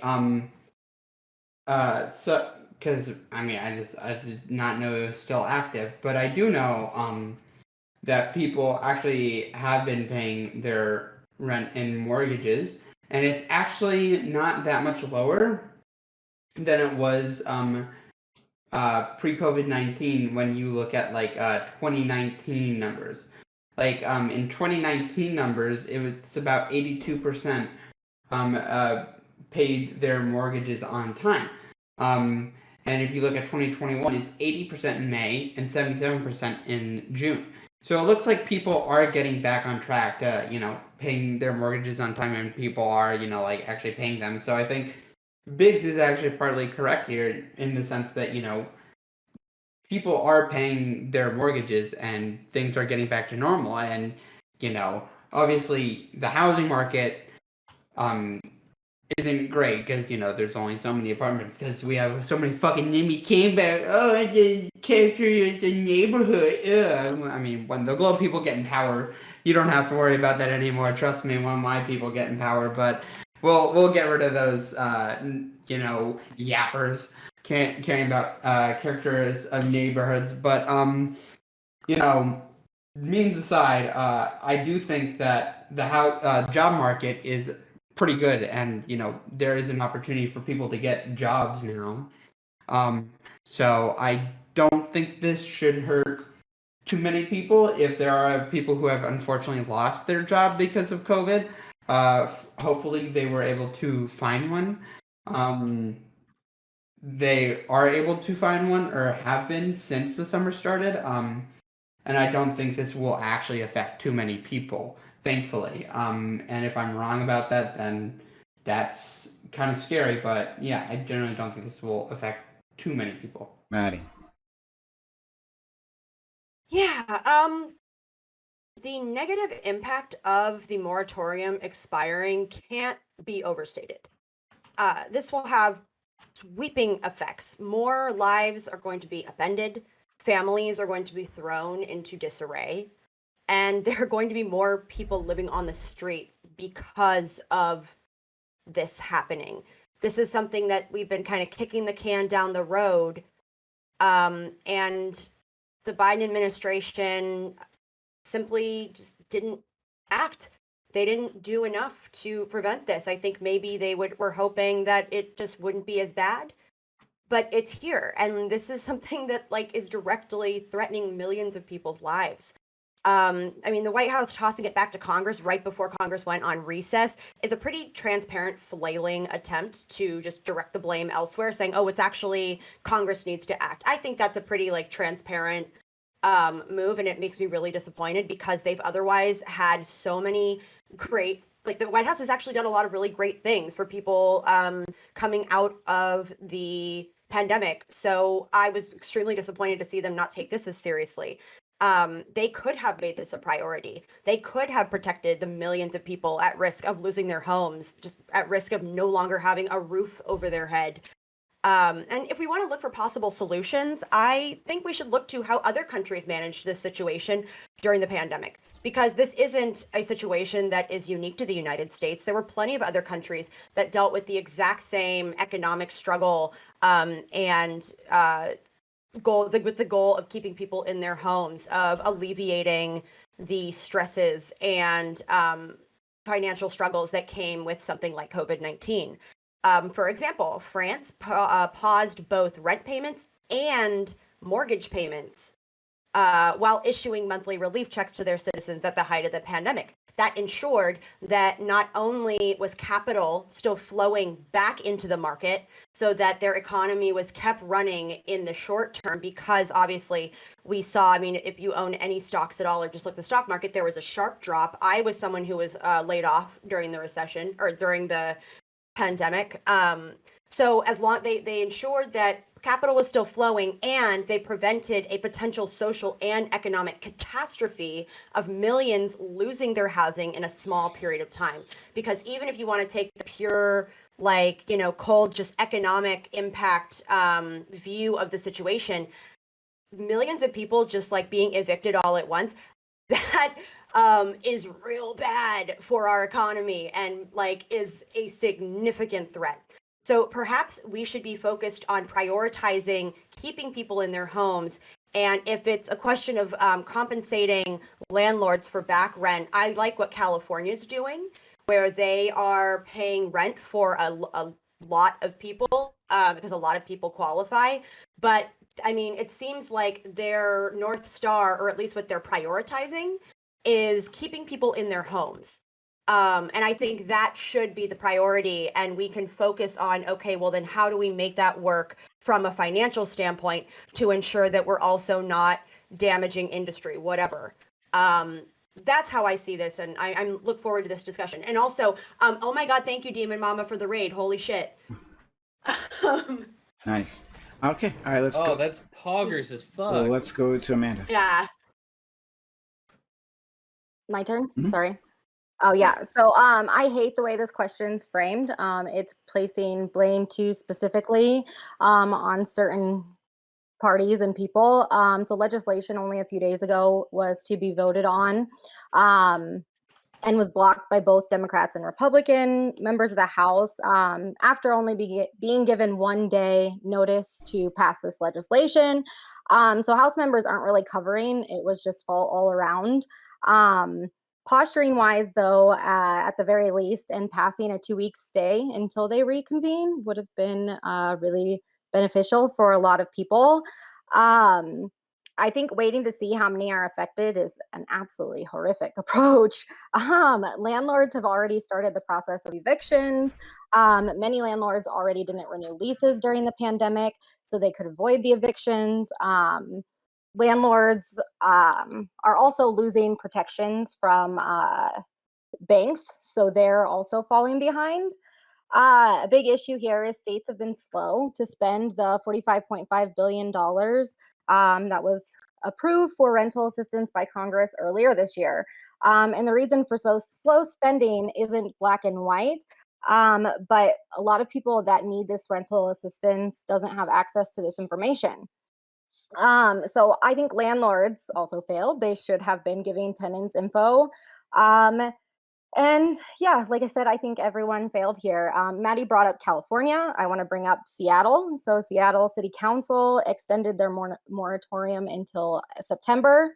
Someone talked about like the back rent. I don't know if people think that like when you get rental assistance with these programs, they just hand these people cash and they're out spending it. They like give it to the actual landlords and banks and stuff. So when these programs are implemented and the money is given out, we could avoid that. So yeah, there's yeah. But yeah, so that's why back rent is finally catching up, because the states are being super slow. So what we can do is actually organize around our city council, because they hold most of the power with eviction moratoriums, and most action can be successful on a smaller target group. I also wanted to highlight that Rep. Cori Bush slept outside the U.S. Capitol on Friday night to urge her Democratic colleagues to return to Washington and vote to expand the eviction moratorium. So I'm on board with her. Finally, Malcolm. So I think the ending of the moratorium is generally a bad thing. Everybody's kind of made good points as to why that's a bad thing. I think a couple of things to be really mindful of that are important, like coming up. One big thing is that this is going to like jam pack a lot of courts and municipalities and shit like that, where people are coming to courts with like hundreds and hundreds and hundreds of evictions that they're trying to serve all at the same time. It's going to be a fucking nightmare. I think Connor brought up earlier, like the idea of Democrats kind of posturing to like, you know, appease the idea that they're for the homeless people and shit like that. I think that's true. I think that the Biden administration ran really heavily on the idea that they would like help out with COVID relief, and this is kind of like them letting everybody down essentially by not like still arming this pretty hard. Another thing that I think is important to look forward to is like the idea of the Delta variant, like kind of surging. We know that like homeless people transmit COVID like a lot because they're usually out and congregating with each other. That's going to be like a big fucking issue that probably is not going to be dealt with in any kind of meaningful capacity, as we saw with the last administration. We're not doing a great job with this one. And then the other thing that I wanted to say was like the idea that these back paid rents are just going to be something that's going to be easy breezy, beautiful cover girl for people when they get their job, you know, because the job market is surging, this, that, and the other thing. It's basically like the just get a better job 5-head argument that I think is really fucking stupid. So there needs to be like more financial support for people that are going back into the workforce because what's going to end up happening is, you know, people are going to have their jobs and they're going to get fucked because they're going to be back dated however long with rent, and then they're going to have a shit ton of debt, and then it's just going to be an endless cycle of people owing a shit ton of money to people and they can't pay it off. So I think that it's pretty stupid, and we should do more to try and prevent people from being evicted.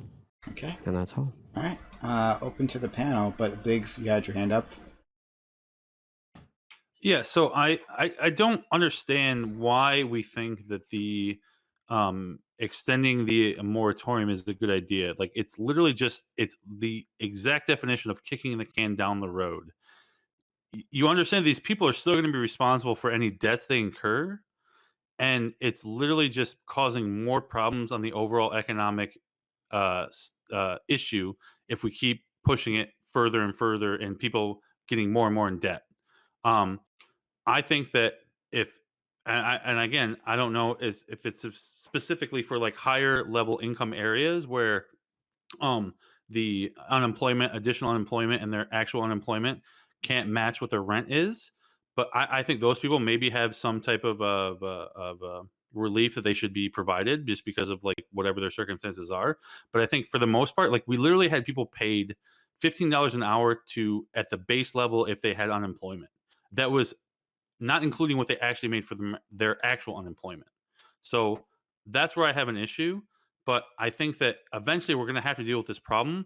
And the fact that most of the people on this panel are saying we need to kick the can down the road, I think is a mistake because it's actually compounding the actual problem. And we're going to eventually have to face it. So we might as well face it now when it's less detrimental than later on when it's going to be even more detrimental. It's Okay, not can I kicking the jump can in down the here? road. Well, hold on. It's not kicking down the can down the road. The issue is that states have the money. They just haven't been fast enough in paying the back rent. So if we don't extend it, then people will be evicted. And then eventually they would have been eligible for this funding. But yet now they're totally screwed because they've been evicted. Now they have to find a new place, and it's much bigger than that. So extending the moratorium would have allowed states to pay the back rent. Let's go to Kevin, then Mikhail. Okay, so Biggs, I mean no disrespect when I say this, but you know, with the argument that the tenants should have known to pay their rent, and I think this was in the introduction, so I'm trying not to misquote you or anything like that, but you know, the argument that you gave kind of sounded like a bootstraps argument, and that's just based on what I remember. But you know, in terms of what the moratorium is supposed to be, is the moratorium is supposed to be a way for basically the governments of the states and the federal government to assist people, tenants and landlords alike, in getting relief, but also stopping, you know, evictions due to the non-payment of rent. Because the last I understood, during the pandemic, millions of people lost employment. And even with the unemployment benefits that were being provided to the tenants, the fact of the matter is they have other bills to pay on top of what they also have to pay for rent, and they also have to feed their families. But I'm not going to jump into that so much as I'm going to jump into the failure of the state programs that we're at, because in terms of rental assistance programs, I'm going to use my state as an example, Virginia. So there was the Virginia Rent and Mortgage Relief Program. You know, after a while, it was changed to a different name, but the idea was that landlords and tenants should have applied two different positions so that they can essentially, or not different positions, but basically apply to the program so that they can pay their bills and do what they're supposed to do. Problem is, though, that one, the states did not build up their infrastructures for these programs where they could have actually gotten as much relief money out as possible, and the states also made it super stupid complicated to actually apply for that assistance. And then second, with a lot of these programs, what many of the states fell into was the fact that they basically made so many exceptions where, even if landlords and tenants applied for rent relief, they actually didn't have an opportunity to get it because they may have actually fallen into one of the exceptions that the states laid out where they couldn't get rent. Example again in Virginia, the VRMRP did not apply to landlords who had already evicted their tenants, even though there is a likelihood that once the tenants are gone, they're not going to get their money, and now they're not going to get their money through the relief program. And then finally, people don't know how to take advantage of these programs because when they hear eviction moratorium, they're not told, oh, by the way, you need to sign this CDC form, you need to apply for these rent relief programs, you need to still show up to court when you get eviction, when you get an unlawful detainer filed against you. But instead, they just think, oh, well, eviction moratorium, I'm not being evicted because I can't get evicted. And then if they don't show up in court, then the judge is going to be like, okay, default judgment to the landlord. You get to be, you get to evict your tenant because they didn't come. So the fact of the matter is that there is not enough. I just don't think that the argument that rent continues to accrue, so why not just lift yourself up by the bootstraps and pay it is not a convincing argument, because there are just so many opportunities that are not taken advantage of when you go into these programs. And with that, I will stop monologuing like an attorney. Okay. Can I defend Biggs a little bit? Okay. Defend them quick, and then we're gonna go to Kill, Malcolm, and Shadows. Okay. Biggs. Yeah. So here's the thing: is like I think you are right, but I also think that like we're all negotiating a new economic reality. Some mortgage companies have been paid for the better part of a year. A lot of landlords haven't been paid for the better part of a year. They might have applied for these relief programs on their end, so they weren't getting like foreclosed on or losing their properties as a result, and they're not going to get this money back. I understand that like $15 an hour, 40 hours a week for most people, that might have helped a lot, but just speaking for me and my family, my wife lost her full-time employment, and she made while we needed unemployment in order to make ends meet, and she made significantly less on unemployment than she didn't. So we also have a lot of friends who are restaurant and retail, and they like both people lost their jobs simultaneously. So literally they go from making like 50K a year together or 60K a year to making zero overnight. And then they were able to go back to work on a partial basis. And because they were retail restaurant, they lost 30% of their income. They're not going to be able to catch up. So the question is, how do we kind of like sever this connection at this time? And this is kind of my thing is like, so you guys are talking about extending the moratorium. At what point does it end? At what point do we expect people to get vaccinated and go back to work?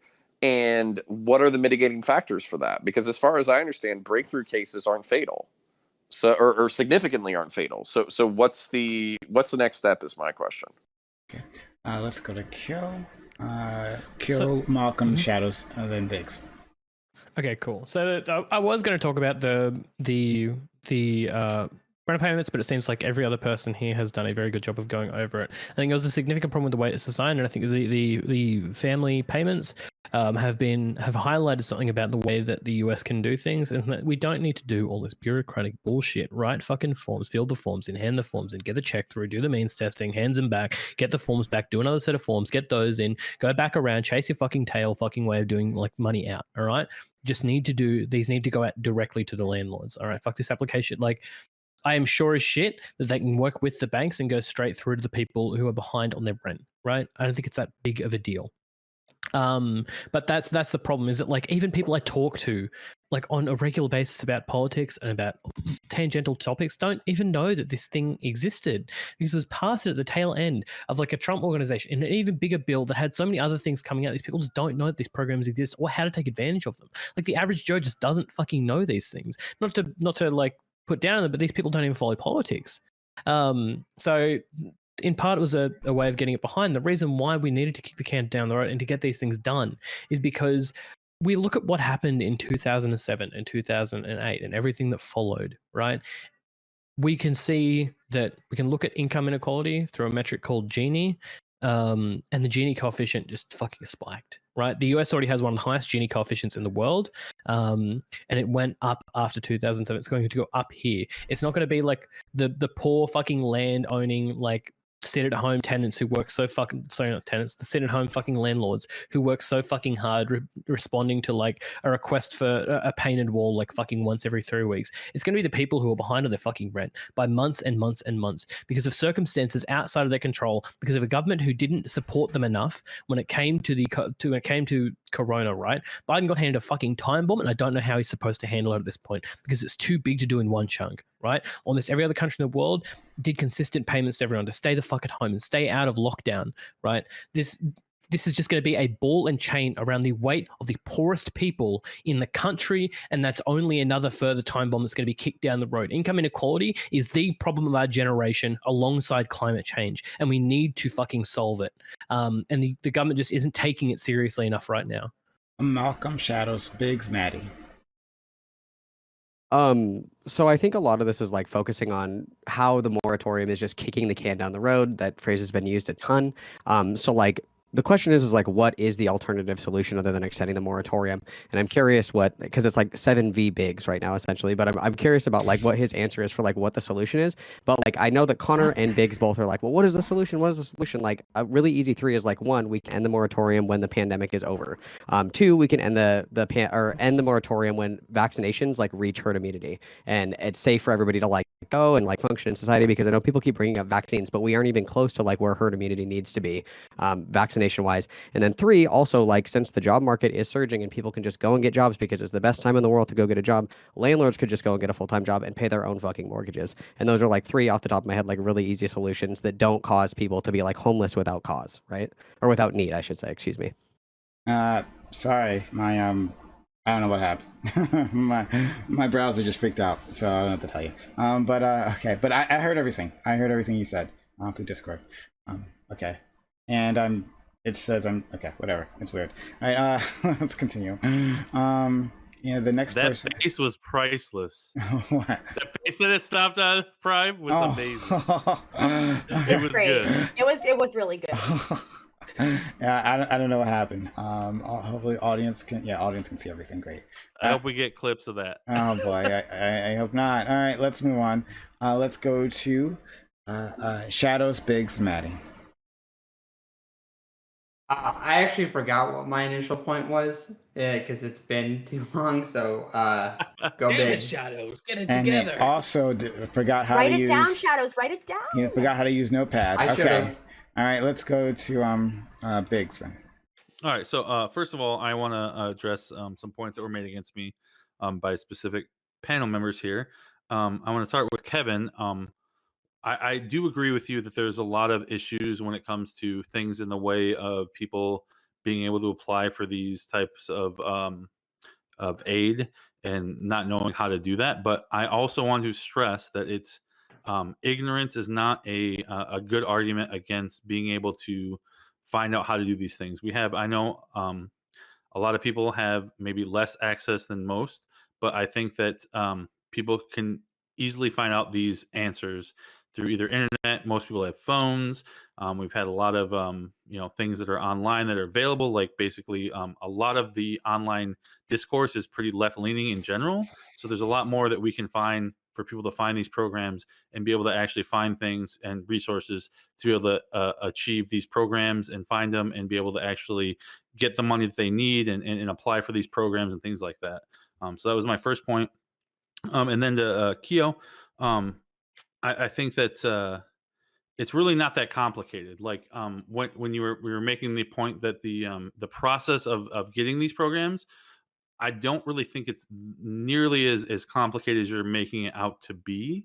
Obviously, there is some background information you need to provide. Obviously, like your maybe record of employment or something like housing situations and income and things like that.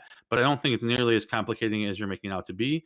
I had to take a mandatory 2 weeks of unpaid work for my job when I that was like our COVID budgeting plan.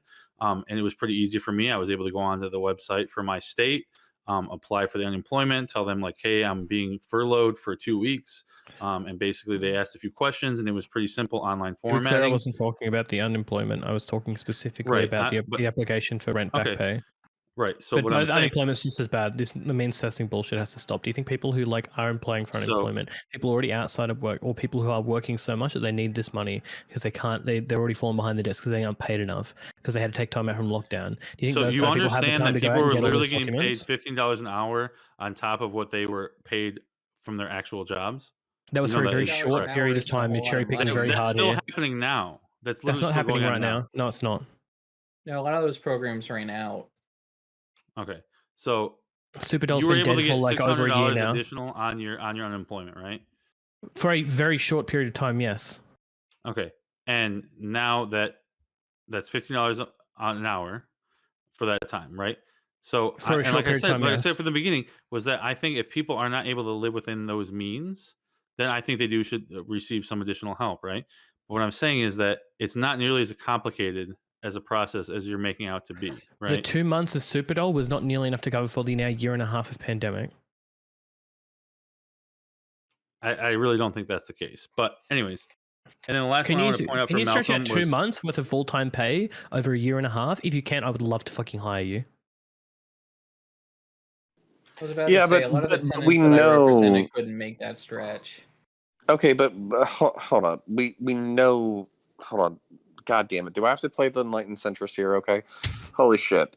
So the fucking, I think we could admit that the fucking benefits weren't sufficient for people who were working fucking full time to make ends meet in the fullest, and they probably got behind on a whole bunch of shit, while simultaneously not pretending that fucking like $7,000 was all people got. Okay, people got state level unemployment, they got the unemployment assistance, they got it for the better part of a year. So yeah, they're probably still behind on all of their shit. The reason why I'm not taking Biggs's full side here is because like basically like I do think that like I don't think it was enough, and I know plenty of people who were making decent money pre-pandemic and couldn't make that money even with benefits, and basically when they went back to work they were kicked off of benefits and then they were making 30% less. So they were, you know, they were already day late dollars short before the pandemic, and you know, after the pandemic they're, you know, day late $300 short. So I think we can acknowledge that that is the situation for a lot of people, while also acknowledging that like, hey, like the really what's going on is how do we manage going forward? I think Kyo-san basically brought up the exact point that people either need to get reimbursed from the government or they just need to call it a fucking loss, and we need to look at the future.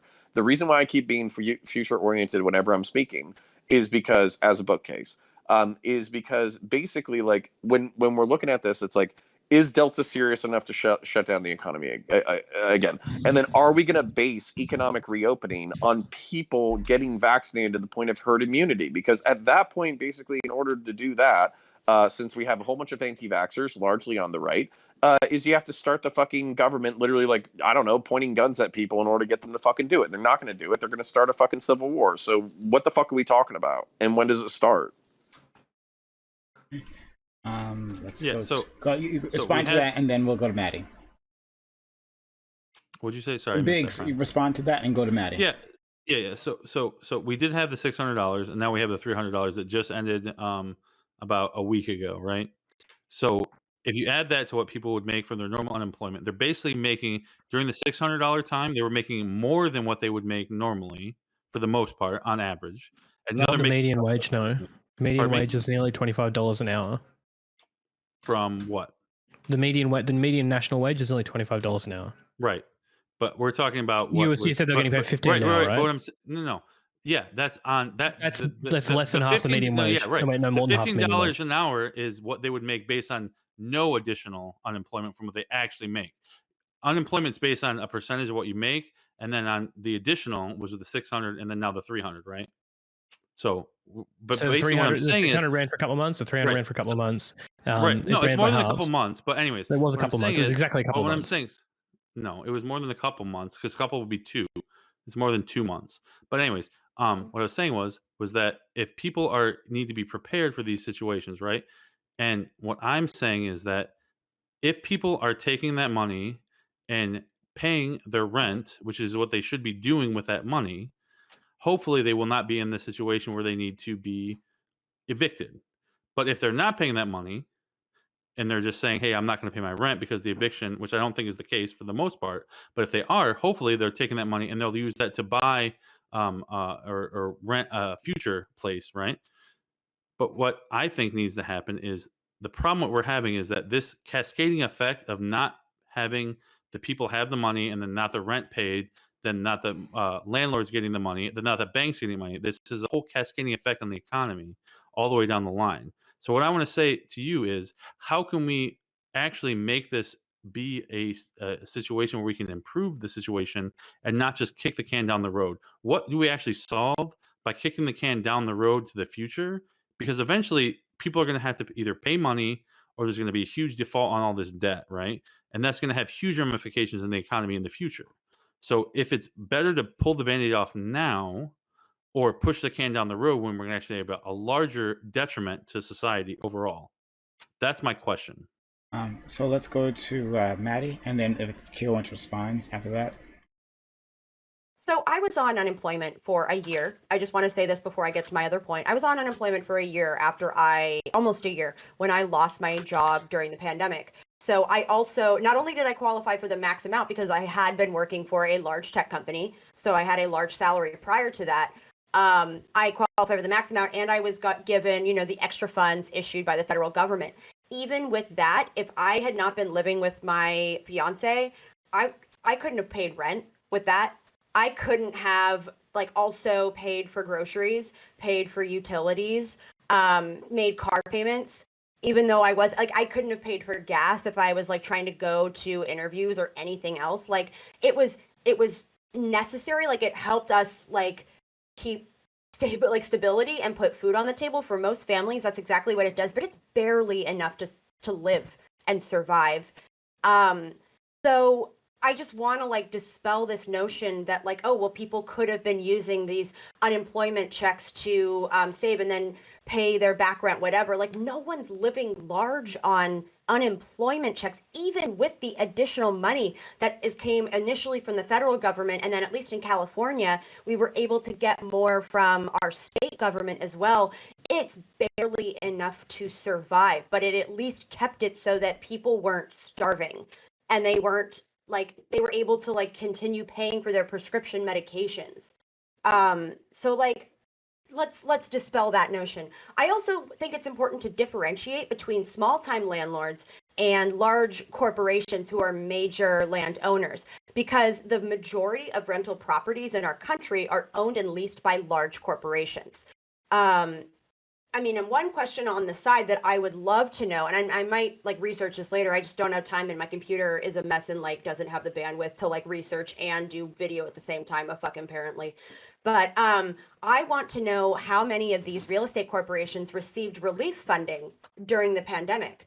I want to know how many of them received funding from the federal government during the pandemic, or whether they applied for that program where they were given relief funds, whether or not they were given certain benefits because if they kept people on their payroll. I know there were a number of programs, so I'm curious to see when they're saying, "Oh, but these landlords are hurting." I want to know how much were they hurting?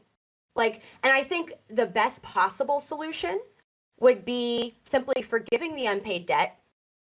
That's then being able to end the eviction moratorium, but also making relief funds available to small-time landlords and landlords that could potentially be hurt by not getting any sort of payments.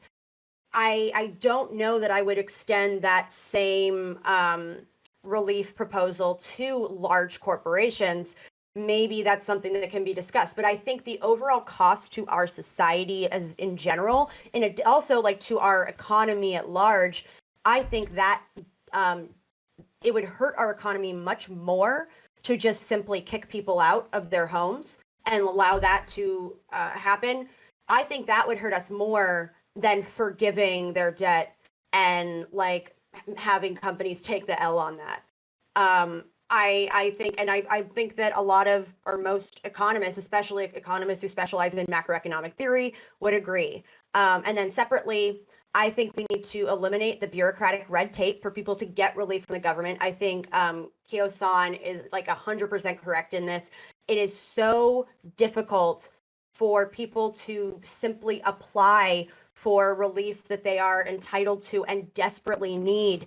It's just this unnecessary barrier for people who are working class, who are low income, to get the kind of help they need. There are so many different barriers that prevent them from doing so. So we need to find ways to streamline that process so that people aren't dissuaded from even seeking out help because they have to overcome just miles and miles of bureaucratic red tape. Oh, can I back this up real quick? Actually, if you can research this shit for Florida, during the beginning of the pandemic, they left their unemployment system intentionally broken for months. That way, and then also on the back end, so they ended the benefits early. And then also what they did is they started sending out notices to people incorrectly saying, oh, hey, there was a miscalculation with your payments. You actually owe us money. And then they kicked them off of the dole. So like that's kind of the thing. Like, you know, for me, again, like I keep saying it over and over again. My goal is to try to get everybody vaccinated and back to normal as quickly as possible. But we can't pretend that like it was as simple as like, oh, hey, you're unemployed. Well, that sucks. You're technically legally entitled to this this benefit. You paid into the system for the past decade. So we're gonna go ahead and help you out while you're screwed. No, it was like pulling fucking teeth. It was like going through the fucking DMV while getting a root canal. And then they were acting like they were doing you a fucking favor, despite you basically working your dick off for the past decade and a half. So you know, again, like I'm more with Biggs, like, hey, how do we make sure that people get where they need to go as quickly as possible? How do we actually like do the balance for the economy? How do we make sure that we move forward?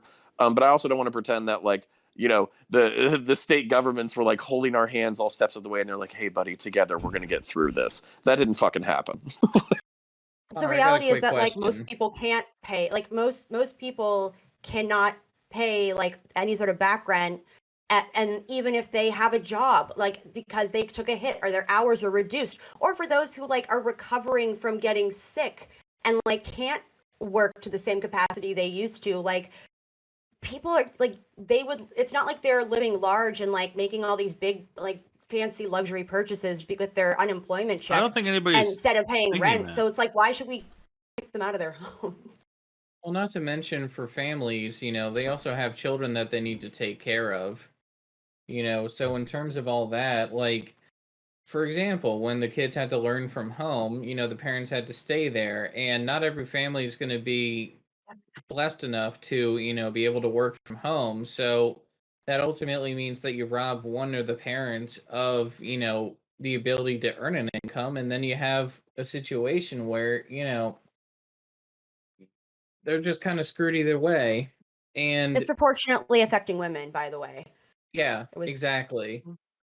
You know, and it's just one of those things where, like, honestly, I think that the thing that would have fixed this problem in the first place would have been if our government wasn't broken and we could have actually taken the approach that would have helped landlords and tenants and not had us rely on this kind of broken system in the first place. But unfortunately, we're arguing in the worst timeline, so we're kind of working with what we've got.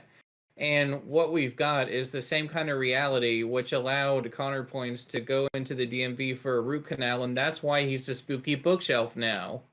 So let's go to... that is how I died. Indeed. Let's go to Kyo.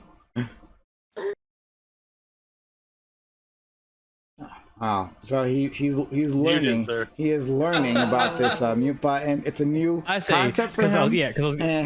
Okay, because I was typing and reading before. Okay, so Government I still am feels twice. apologize for using imprecise language, Biggs. I said a couple of months. The super dole was all of 4 months, and then the $300 payments have been going since September, and will go through to next September, right? And this is on top of unemployment benefits, right?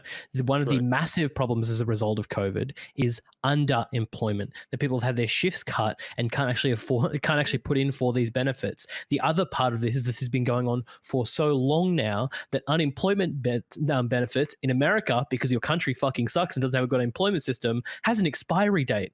I know that some states decided to cut that expiry date for COVID, which is sick and pog, but like a lot didn't, right? There's no need to have expiry on unemployment, by the way. That's a really fucking dumb policy. I hate these moron fucking Republicans who put these things in place because they're worried about dole bludgers. Stupid policy. But as an aside, right? This is more me like hating like American welfare because it's really, really bad. Like, fuck, man. Side note of a side note. Fuck these morons in America. Like, oh, these migrants want to come here and bludge off our benefits. Like, dog, your benefits suck. Your benefits really fucking suck. Like, your country cannot do benefits for fucking shit. Your unemployment benefits suck. Your healthcare sucks. Your entire government system sucks. Okay, you all need to pull your fucking heads out of your ass. No one's coming to your country for your benefits. Okay, like I understand saying that if you're Australian, but like in America, your benefits just suck. Okay, I agree. 100%. We need benefits to actually. We need benefits to actually promote people to get new jobs, better jobs, and actually improve themselves. That's what we need to put the money into, not just giving money to people for nothing. That's what I feel like is the biggest problem. We need to put that money to actual, like, tangible improvement of people's lives. Not just we've seen like, I don't want to kind of go off track here, but we've seen the whole like welfare state issue throw money down the drain. We haven't actually improved people's lives. I want to advocate for people actually being able to improve their lives through programs that we can educate and actually get people to be productive in society and actually become a net benefit and not just a welfare draw. That's it. Money is thrown down the drain through like administration cost and corruption. It's definitely not thrown at people. By the way, that's true too. Yeah. So g'day Migsy in chat. My country fucking rules. We paid out $1,000 a week to everyone who was underemployed or unemployed during the fucking coronavirus pandemic. We actually paid for our citizens to make sure they didn't fall into dilapidation, right? To make sure they didn't have to worry about this rent moratorium. My country sucks. Y'all just stay fucking mad, okay? Fucking hellhole country. Didn't you guys handle the pandemic like way better?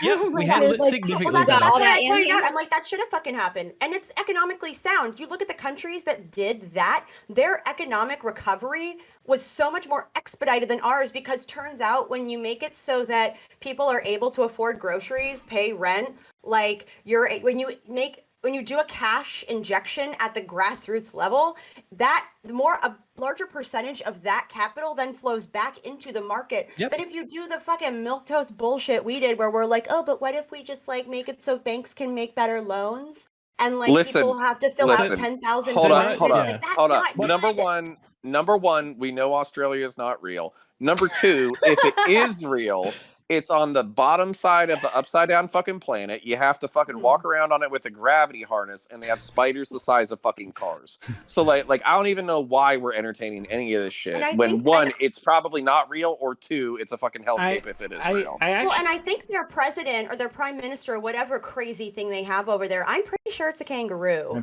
And I don't know that I trust their judgment. To be fair, a kangaroo would spend more time at work than the current one that we've got. Okay, every time we have any kind of crisis, he decides it's a great fucking time to go for a holiday to Hawaii. But I wanted to piggyback off that point that Maddie made, in that like direct cash is like one of the best things we can do. There's an economic multiplier effect, because what happens is that poor person goes and buys a new TV, right? And that business that they're at the TV at now have that money they've taken, the profit they've taken from the TV, plus the person they bought the TV from, who now go and spend that somewhere else. And now by the time you've done the welfare loop, you've got, I think it's a 1.8 economic multiplier on like direct cash welfare. Direct cash is actually one of the best things you can do. Where you lose a lot of money is in bureaucracy. Part of the reason why the welfare state has problems is because you're paying for a fuck ton of bureaucracy, a fuck ton of means testing from boogeymanning fucking Republicans talking about dole bludgers that don't fucking exist.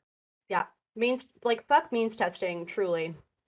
Listen, we means test so fucking Jeff Bezos can fly to space in a dick, okay? At least we got our shit. I did want to push back. We should charge him a re-entry fee. Just slightly, against the whole thing about Australia and handling COVID. I mean, just understand that they are on an island, right? They have more control of the borders, and they have a much smaller population that isn't nearly We have as incredible. dense. We have population density on par with yours. We have a very large area, but almost no one uses it. Almost no one uses it. Okay. No, hold on. No. Oh, okay, you're right. Everyone lives on the fucking East Coast. Yeah, I know, but okay, you're right. Like it makes you can make a fair point about us being on an island, but people travel by planes. This isn't the 1800s, Prime. Okay. Everything is an island. Have you considered that everything, you guys, literally like, everything super on their locked island is down, trying like, to all the murder plane everyone? travel too? Yeah, we locked down. We fucking locked out all the plane travel. Hell yeah, yeah, dude. yeah. Well, yeah, that's what I mean. So, Y'all like, didn't. obviously, like, Y'all didn't. Well, we tried to, but then they said it was xenophobic. Okay. Sorry. Well, it took us a minute. I'll give Honestly, a kill I about that just later. think that Go ahead, Kevin. I was just gonna say, honestly, I definitely agree with Kyo-san and how Australia approached it and other countries around the world approached it.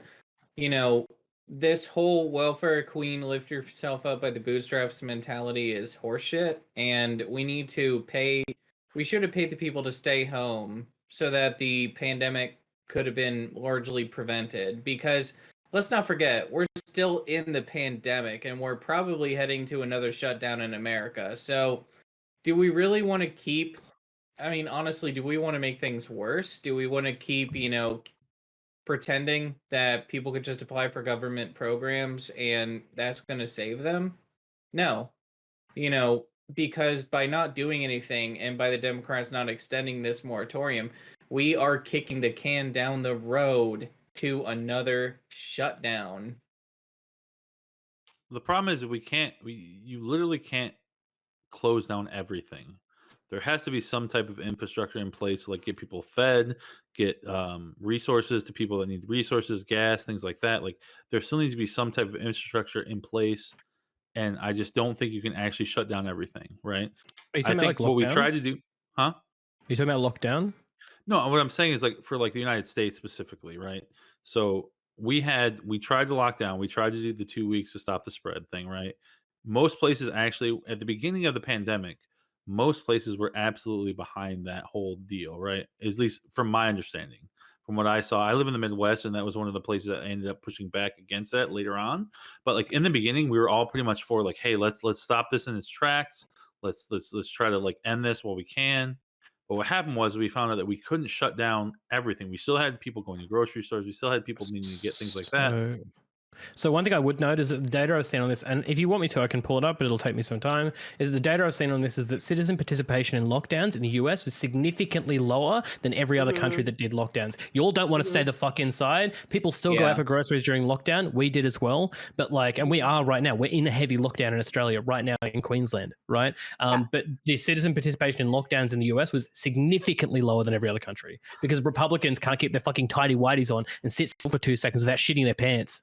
Yeah. Hey. I wanted to say this. Like, if we had literally, at the beginning of the pandemic, actually fully closed down for 2 goddamn weeks, that would have stopped the spread. That would have allowed us to fucking isolate. If we had implemented actual testing and tracing, Worked in other that countries. would have happened. Then we actually, and did what As other a fucking countries did. But sentient no, butcher. instead people were like, I'm not wearing a mask. That infringes on my freedoms. It's like, no, it infringes on your ability to protect yourself from an airborne virus. Yeah. It's literally what every fucking public health official has been screaming. And that's the thing. But people are like, oh no, we can't close down for 2 weeks. I can't you can't ask people to stop their life for 2 weeks.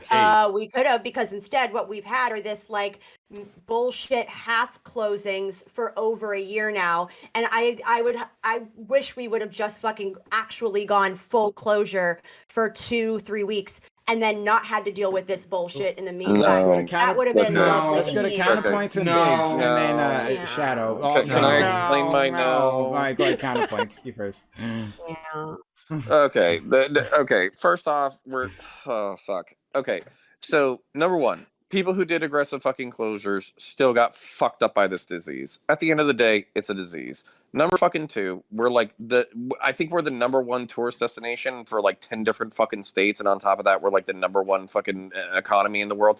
Everybody comes here. If we shut down for fucking 2 weeks, then literally somebody who was exposed to the disease in a different fucking country would have there's no fucking way that you can look at like I don't know, like virology fucking spread statistics and think that 2 to 3 weeks would have actually fucking done this. All that would have happened is we would have postponed it 2 to fucking 3 weeks, and then we would have had the exact same problems. Now, that being said, I do want to concede the fact that like our fucking half-ass bullshit basically like has prolonged it and also killed way more fucking people and all that kind of shit. But at the same time, like the 2 weeks to stop the spread should have been a fucking meme that should have died like a year and a half ago. Whoever said it should be like, I don't know, like shoulder tortured. Executed. And whoever fucking propagates it, like I don't know, Maddie, I like you a lot, but like we'll come up with some creative fucking torture that like you're into or One something. thing, I will Yeah, say like- the US is Yeah, like, the US that- has been sorry, number that's one dumb. in one thing. The US is number one. US is absolutely number one. The number one in 2 things: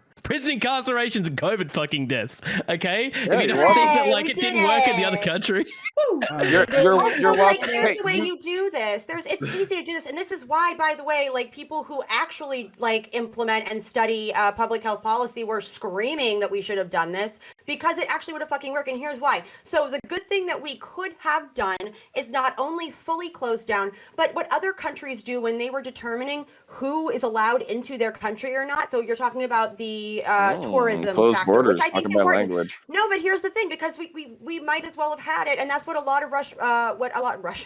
of what Europe had during the pandemic. That's why Americans couldn't travel there, because they were like, no, your country has not gotten their shit together, so no, you will not be coming into our borders. If we had taken that sort of approach, then collectively that would put more pressure on countries who also, by the way, depend on U.S. investment Listen. and other things to have similarly strict policies. But there's a reason that like the United States like uniquely fucked up, and it's because we were so reluctant to do any sort of meaningful closures.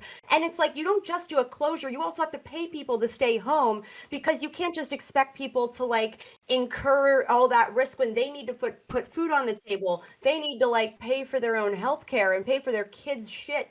Like if we had paid people to stay at home, actually do a full closure, and then implement testing and tracing at a national level so that we could pinpoint where outbreaks happen, then yes, we would have had a better chance, and we maybe wouldn't find ourselves in the dumbass position we are in right now. But people can't seem to stomach direct cash payments, so, and I guess it's a free. Can we just Not to admit, like, mention, hold there's on. a lack of Sorry. I Go was ahead. just going to say, not to mention there's a lack of enforcement of lockdown of things that could have actually saved a lot of lives, and just enforcement in general of keeping this pandemic under control that our country has historically actually employed during the previous pandemic that we had gone through. So, just for a bit of context, as early as 1904, there was a Supreme Court case that was passed where, for example, for the public health and for the public good, people could be made to get vaccines. That is still on the books. That is still something that's around, and I am going to look up the name of that case afterwards. But during the influenza pandemic of 1918, what ended up happening is a lot of the same stuff that we are going through now, as in people didn't want to wear masks. People were being absolute goobers about not killing other people. And what ended up happening is that a lot of places implemented influenza courts to enforce these things because they needed to. Because under the 10th Amendment of the United States Constitution, what we have is basically the state's ability to look out for the health and safety of their residents. So what ends up happening there is, a lot of the Republican states shit the bed, and, in addition to the federal lack of anything coordinating this whole pandemic. And so what happens is that the states had the power to actually get this stuff under control. And in the modern context, we had failed to do that, which is why this pandemic is still raging on today, and why we're on our way to another lockdown like our good friend Kyo-san. Okay, my counterpoint tails in perfectly with your statement. So, can we just admit, like, just as a consensus, that, like, I don't know, it just seems like a lot of people really hate freedom. They really hate liberty, and I'm not saying that because, like, I'm saying that in and of itself, freedom and liberty are good. I'm just saying that freedom and liberty includes the freedom and liberty to be a fucking dumb fuck. And so while Kyo-san is right that we're like number one, I think you recently, I think Australia recently beat us in obesity. So congratulations on being the number one in that category. Just another thing we're better at than you.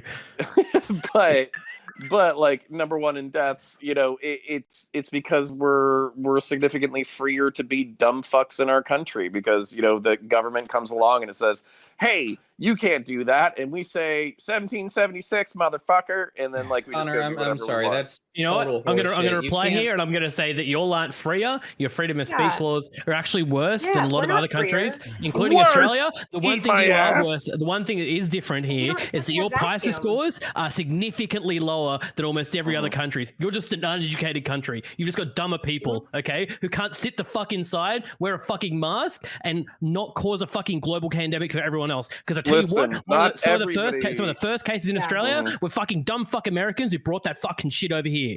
Okay, listen, not everybody has the privilege of being descended from prisoners who are used to being told when they can go outside, okay? So, like, you know.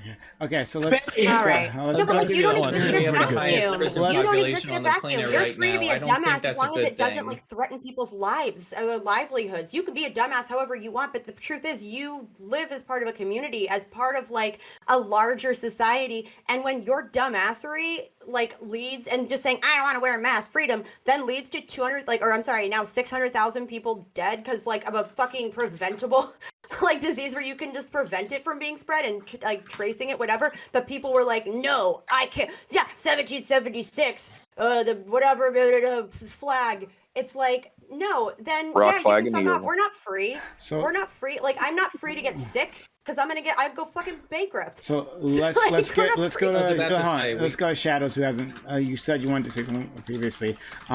If you can speak over the sound of Kyo typing, that'd be great. And then Biggs, if he hasn't, if he still wants to say something. Wait, I didn't say I want to say something. That What are you talking were about? like no before, so I assumed you had something. Oh. But I guess it was a reflexive reaction to like a liberal talking. But okay. No. I was basically just saying I have that effect. I'm sorry. Connor kind of already said it for me, but like the idea of like just hard lockdown for 2 weeks is like it's like a fucking meme. Like this would not have stopped it. That's just not the case. Especially towards the beginning. There's a reason why it's called the novel coronavirus. It's because we didn't know shit about it. We've been learning shit about it. There's a reason why in the beginning we told people to stop buying masks.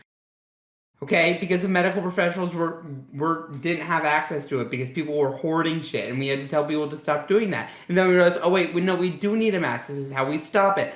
This is like the thing, like, no, a hard lockdown for 2 weeks would not have stopped anything. It would have just delayed what we went through by 2 weeks. So, yeah.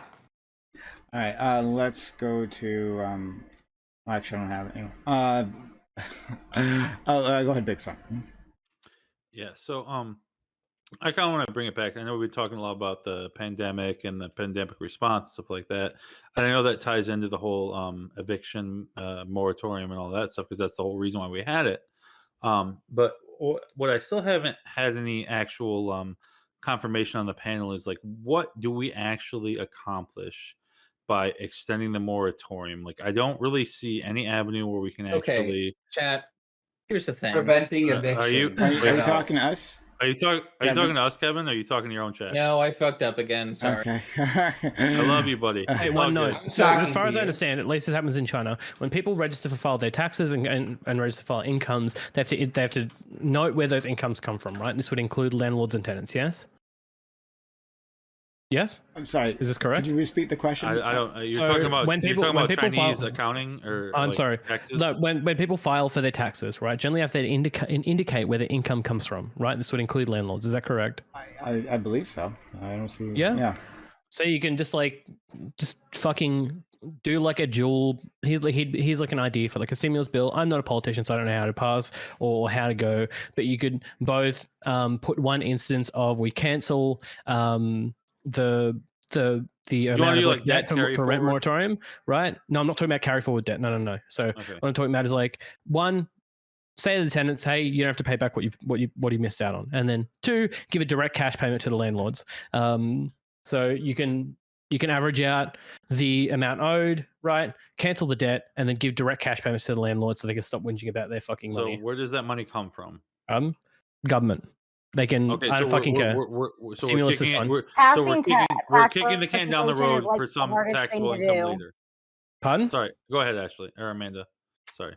Passing tax legislation is very hard to do. But yeah, no. So the whole point of extending the moratorium is so states can catch up and pay these landlords or the banks, not the people, to back pay their rent, to avoid eviction. So then people not only don't have a home, they have to find money to come up with a deposit and first month's rent, or even look for another program offered that'll probably eventually be offered after a whole bunch of people go homeless, right? They're going to end up having to use this $45.5 billion towards the housing. So why are we not going to address the issue prior? Wait, I do want to make a note. Sorry. No, why would we not just address the issue now instead of have millions of people potentially be homeless? Like, it makes no sense. Go ahead, Kyo-san. So a quick note about like where would that money come from is the concern would be that money would be going into the economy, diluting the money supply, increasing inflation, whatever, if you printed it off, right? Realistically, what you could do is you could print it off and go straight back into the debt here, because if anyone doesn't know, in terms of like monetary policy and money creation, money is created from debt. It's direct. This is how we do it in the US. It's how like most countries do it, is that you all have like an interest rate, and that's a market influence on people choosing to take out debt or not. So usually there's too much money in the money supply. The Fed will raise the interest rate, slowing down people taking out debt, or if there's not enough money in the money supply, they want to increase money creation. In the case of something like the pandemic, they'll lower the interest rate and incentivize people to take out loans, right? Yep. So you're creating a program where you print out money, give it to landowners to pay off their mortgages that were fallen behind because of people not paying their fucking rent. And then what happens there is you're creating money and then instantly redestroying that money basically by putting it back into the loan.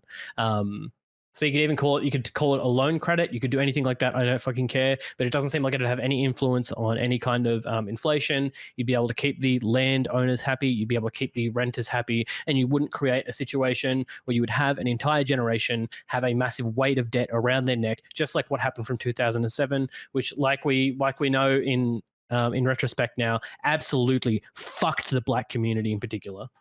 Go ahead, Biggs.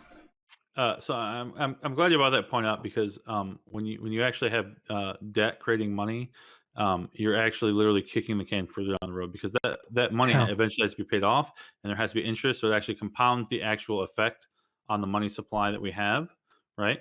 And that's the problem that we're having now. And what I want to you're using it to pay debt. It's a net moot. Because you're creating the money. You're making money from nothing, therefore you're stripping the total value of all money. No, because it's not a money supply. And I'm literally a former economist. Yes, I'm an accountant. Okay, I know how this works, right? So you don't know how macroeconomics works. You know how like macroeconomics is different than accounting, but okay. Right, but okay. You guys are completely wrong on this whole deal. Like it's fine. So if you're creating debt, if you're creating money from debt and then paying off debt, is it a wash or no? So you are literally creating money from zero to pay value off the debt. To pay off the debt. Therefore, you're actually diluting the whole money supply. So where does that money come from? It comes from the money nowhere. comes from debt. It comes from nowhere. What happens? It comes from debt. No, I'm really glad you brought and this what happens? point. And what happens when you put the money back in? Please let me make what happens when you put the money back in? Let me make this point. You literally brought up. No, wait. Biggs, respond, please. Go ahead, Biggs. Please let me finish. You brought up the whole point of the Fed keeping the interest rates low, right? The interest rates actually, they're not keeping the rates low, no. Yes, they are. They literally are. No, they're not. Oh no, right now. Yes. No, they're not. That's how they want to raise interest rates. No, Jerome Powell has said so. You have no idea what you're talking about. I know exactly what I'm fucking talking about right now in the United States. Okay, they literally have our interest rates are artificially low to keep what incentive does the Fed have to keep it low? Do you not understand that at all? You are Do completely you want wrong. to? Do you want me to link you to the Federal Reserve has an FAQ area that Yes. provides further information about their secondary market purchases of agency mortgage-backed securities? If you want to know why you're wrong. Do you guys not understand? No, you guys. Okay. Do you not understand that Your point is the moot Fed because the states controls have the interest money. rates, right? Because they want to keep the amount of inflation in check. Because we That's want to true, keep yes. between- Would love to Yes. have one. That part is Literally true. why we That have part the is true. Fed. Holy That's why they shit! Let him actually- get the That fucking is not point why we have out. the Okay, Fed. whatever. Okay, You guys, let want, him if get you the guys want to fucking argue point why I'm out. wrong, you guys can look up this later. But you guys are fucking wrong here, 100%. And literal if you guys want to graduate argue that, degree. that's fine. But you guys are 100% wrong. No, the okay? first part that you mentioned It's there fine. is No, correct. I'm not. No, No, you guys are I'm you're a wrong. right. It's published fine. macroeconomist. No, here's the Okay, thing, holy right? shit. that's fine. You're right. Jack. Okay. I'm saying you're right. You're right about the Fed uses the interest rate to control inflation. That is what a major part of the Fed's job. It's not their only job, but it's a major part of the Fed's job. Right, You're that is, 100% yes. correct, right? The Sure. second, the operative part of that sentence before that was so incredibly wrong was artificially keeping interest rates low, because that's not the case at Yes. all. And they're not doing it to keep inflation They low. literally They want control to- the interest rates, which actually keeps inflation down. That's what So they their keep- job is. No, they respond their to whole inflation. job is to keep the inflation between like Inflation 1.5% and 3%. That's why we have Inflation interest rates fluctuate. Is not Keep like, that in check. Oh my That's the god. whole point of the Fed. Anyways, but we can move It's on from not. this. Okay. Maddie, So the what? Okay, hold the states- fuck no, up. no, Hold hold the on. fuck up. Prime, can I? It's okay. For It's the love fine. of God, can I go? Go ahead, counterpoints. Okay, hold the fuck. Okay, so Maddie, you're being fucking snooty, and that's because I'm not in person and I don't have my fucking I face love you, in order to Counterpoints. mean bug the Snooty fuck and out of right. you. So to yeah, stop. Okay, hold the fuck up. Hey, let I counter. earned that right. Let counter Okay. respond, please. Okay, if you let Biggs get past the fucking like 20% of his fucking point, we could have actually gotten somewhere. But you and Kiyosan just kept fucking interrupting. And then on top of that, I understand all of you fucking assholes all at the same time. And basically, this rolls down to new and old fucking theories of economics and monetary theory. Literally talking to fucking like neoclassical fucking in like Keynesian economists versus like modern monetary theorists and like everybody fucking in between in the spectrum, and pretending that any one of you has like a monopoly on fucking financial or macroeconomic knowledge is dumb as fuck, because you know goddamn well every single one of you, if you have like 10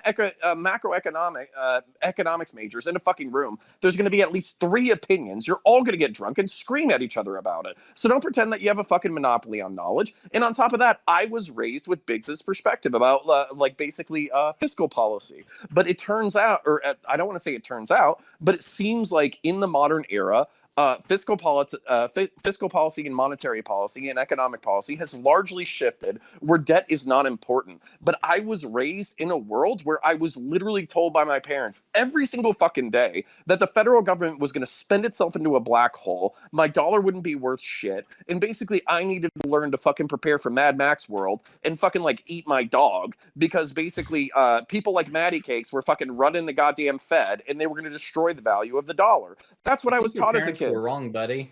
Okay, So hold one the thing fuck I- up. No, Like, hold the I'm fuck just- up. Hold, no, look, no. Connor, Everyone shut up. Kind of finish your point. Okay, no, Kevin, you can't tell me that I'm fucking wrong, because the thing about this is no, you can't, because there's waves and fluctuations to this shit, and you can't see past the fucking horizon. MMT is a fucking new goddamn theory. Just because it's been running for fucking 20 or 30 years without fail doesn't mean that we're not on the brink of something fucking terrible. And we have to balance all of these concerns. You can't tell me that I'm wrong when you don't have the 50-year projection out into the future. To be fair, MMT is like very, very, very heterodox, and it's not super like used in like mainstream theory, because those people are doo-doo heads and don't want the Fed to control the interest rate. Okay, like the way that we do monetary policy isn't necessarily governed by MMTers, and I'm just going to turn it over to people who are dancing around with their hands. Yeah, to be fair, it doesn't matter if either of you guys, either side is right or wrong. The fact is the states already have the money. Also, states have huge surplus already. Iowa has a $1.2 billion rainy day surplus fund, and I'd like to know why people are getting evicted and why they're not spending that during COVID. What else is more rainy day fund, right? So yeah, this entire argument is moot. The states have the money. We can stop this, and we haven't. So I want to let's a few more people in the time we have remaining. So Malcolm, Maddie, Biggs. Remember, we don't have a whole bunch of time, so Malcolm? I just wanted to I just wanted to kind of just come back just a little bit because I am really curious because we have a lot of micro conversations going on, but what is the alternative solution? So we keep saying we're kicking the can down the road just by extending the moratorium. And what is the good that comes from the moratorium? People aren't fucking homeless. That's a pretty big net good. So I'm really curious what the alternative solution is. Is it just let this net fall and let the courts get clogged up? Let a bunch of people get be fucking homeless? What is the alternative to just okay, it's done. Now what? What is the solution here? All right, let's go to Maddie, then Biggs. Okay. So the Federal Reserve has a little bit more of a purpose than just controlling inflation. And to think that there's a singular, binary influence on inflation where it's oh, if I do this, then this, that is completely neglecting the entire economic ecosystem and complicated factors that go towards evaluating inflation in the first place, but also what actually influences it. How close we are to full employment is a big thing. Unemployment is a big thing. Our trade agreements, the strength of the dollar as opposed to the rest of the world. Yeah, it's a little bit more complicated than just Fed does this, then this happens, and that's how we keep it between a certain percentage. If it were that easy, they wouldn't need PhDs on the board of governors of the Federal Reserve to make these difficult decisions about the prime rate that they issue loans to different financial institutions. So, come on. And I think, there's actually a lot of discussion in the economics community about what actually drives growth and what we should be implementing at the monetary level. I recommend you read people like Paul Krugman or Joseph Stiglitz to understand that kind of stuff better. They do a fantastic job of breaking it down. Actually, Secretary Yellen, who is now the Secretary of the Treasury, she has some brilliant writings on the question of the relationship between unemployment and inflation and just how much they are either intertwined or what the actual multiplier is on what drives inflation, even in times of things like low unemployment. So just wanted to say, let's not try to make the Federal Reserve to just be oh, it's just there to control inflation. No, that's completely demonstrating a lack of understanding about the actual factors that contribute to inflation. And of course, that's in an aggregate because they always are looking at the consumer pricing index to indicate whether or not inflation is actually happening. But yeah, I'm going to link a few things in chat if people have questions. Yeah. One thing I'm just going to kind of piggyback off that just for 2 seconds, just to knock out a quick myth that I see floating around. Because I know this pops up in my chat 9 to 10 times a day every time I boot up fucking stream is the idea that we're seeing inflation now, and the reason why we have these people with such important degrees look over this very consistently. Nobody wants to be Japan, right? Japan is in a really fucking shit state right now. They're at the point of having negative interest rates, right? Because they couldn't handle their shit properly. The Fed really wants to fucking raise interest rates right now, really badly. Interest rates aren't obviously Madison, and they would actually have support in raising interest rates right now because prices, the consumer price index, has gone up significantly. I know that Powell specifically pointed to lumber as a reason, as an indicator here, but these prices are transitory. The fact that these people are able to look at these things and look through them and understand where they need to change interest rates or be, for example, sometimes the loaner of last resort, those things are really important. The Fed is a great institution who have a lot of really knowledgeable people on there. Powell was a really surprising. I've been really impressed by Powell. I don't keep too heavy an eye on the Fed, but Powell has been a pretty good Trump appointment, and I hope that Biden keeps him on. Just as a side note, but the inflation currently is transitory. The Fed is doing a really good job of handling it and understands when to raise interest rates, but they really need to, and soon, hopefully, I would like to see them raised. I wanted to not like Powell, but I agree. Powell's doing a really good job. So sorry. God damn it. Yeah, let's go to Biggs, please. All right, so I'm so glad you brought that up. So if you look at it from 2019 to 2020, food inflation has gone up 100% from 1.8 to 3.9. We've seen the continuous inflation on a lot of different industries and a lot of different markets. A lot of that, I will grant, is due to the constraint on the I forgot the word I'm looking for, but the logistics of resources from China and resources from other countries and manufacturing from other countries, right? But the inflation has gone up even more in other industries, and we have actually seen the debt raise, and which is kind of interesting that we actually have this conversation now, is because this last week they had the end of the debt ceiling issue, and now that the Congress is on hiatus, they're not able to raise the debt ceiling. So we are literally locked in at our $28.5 trillion.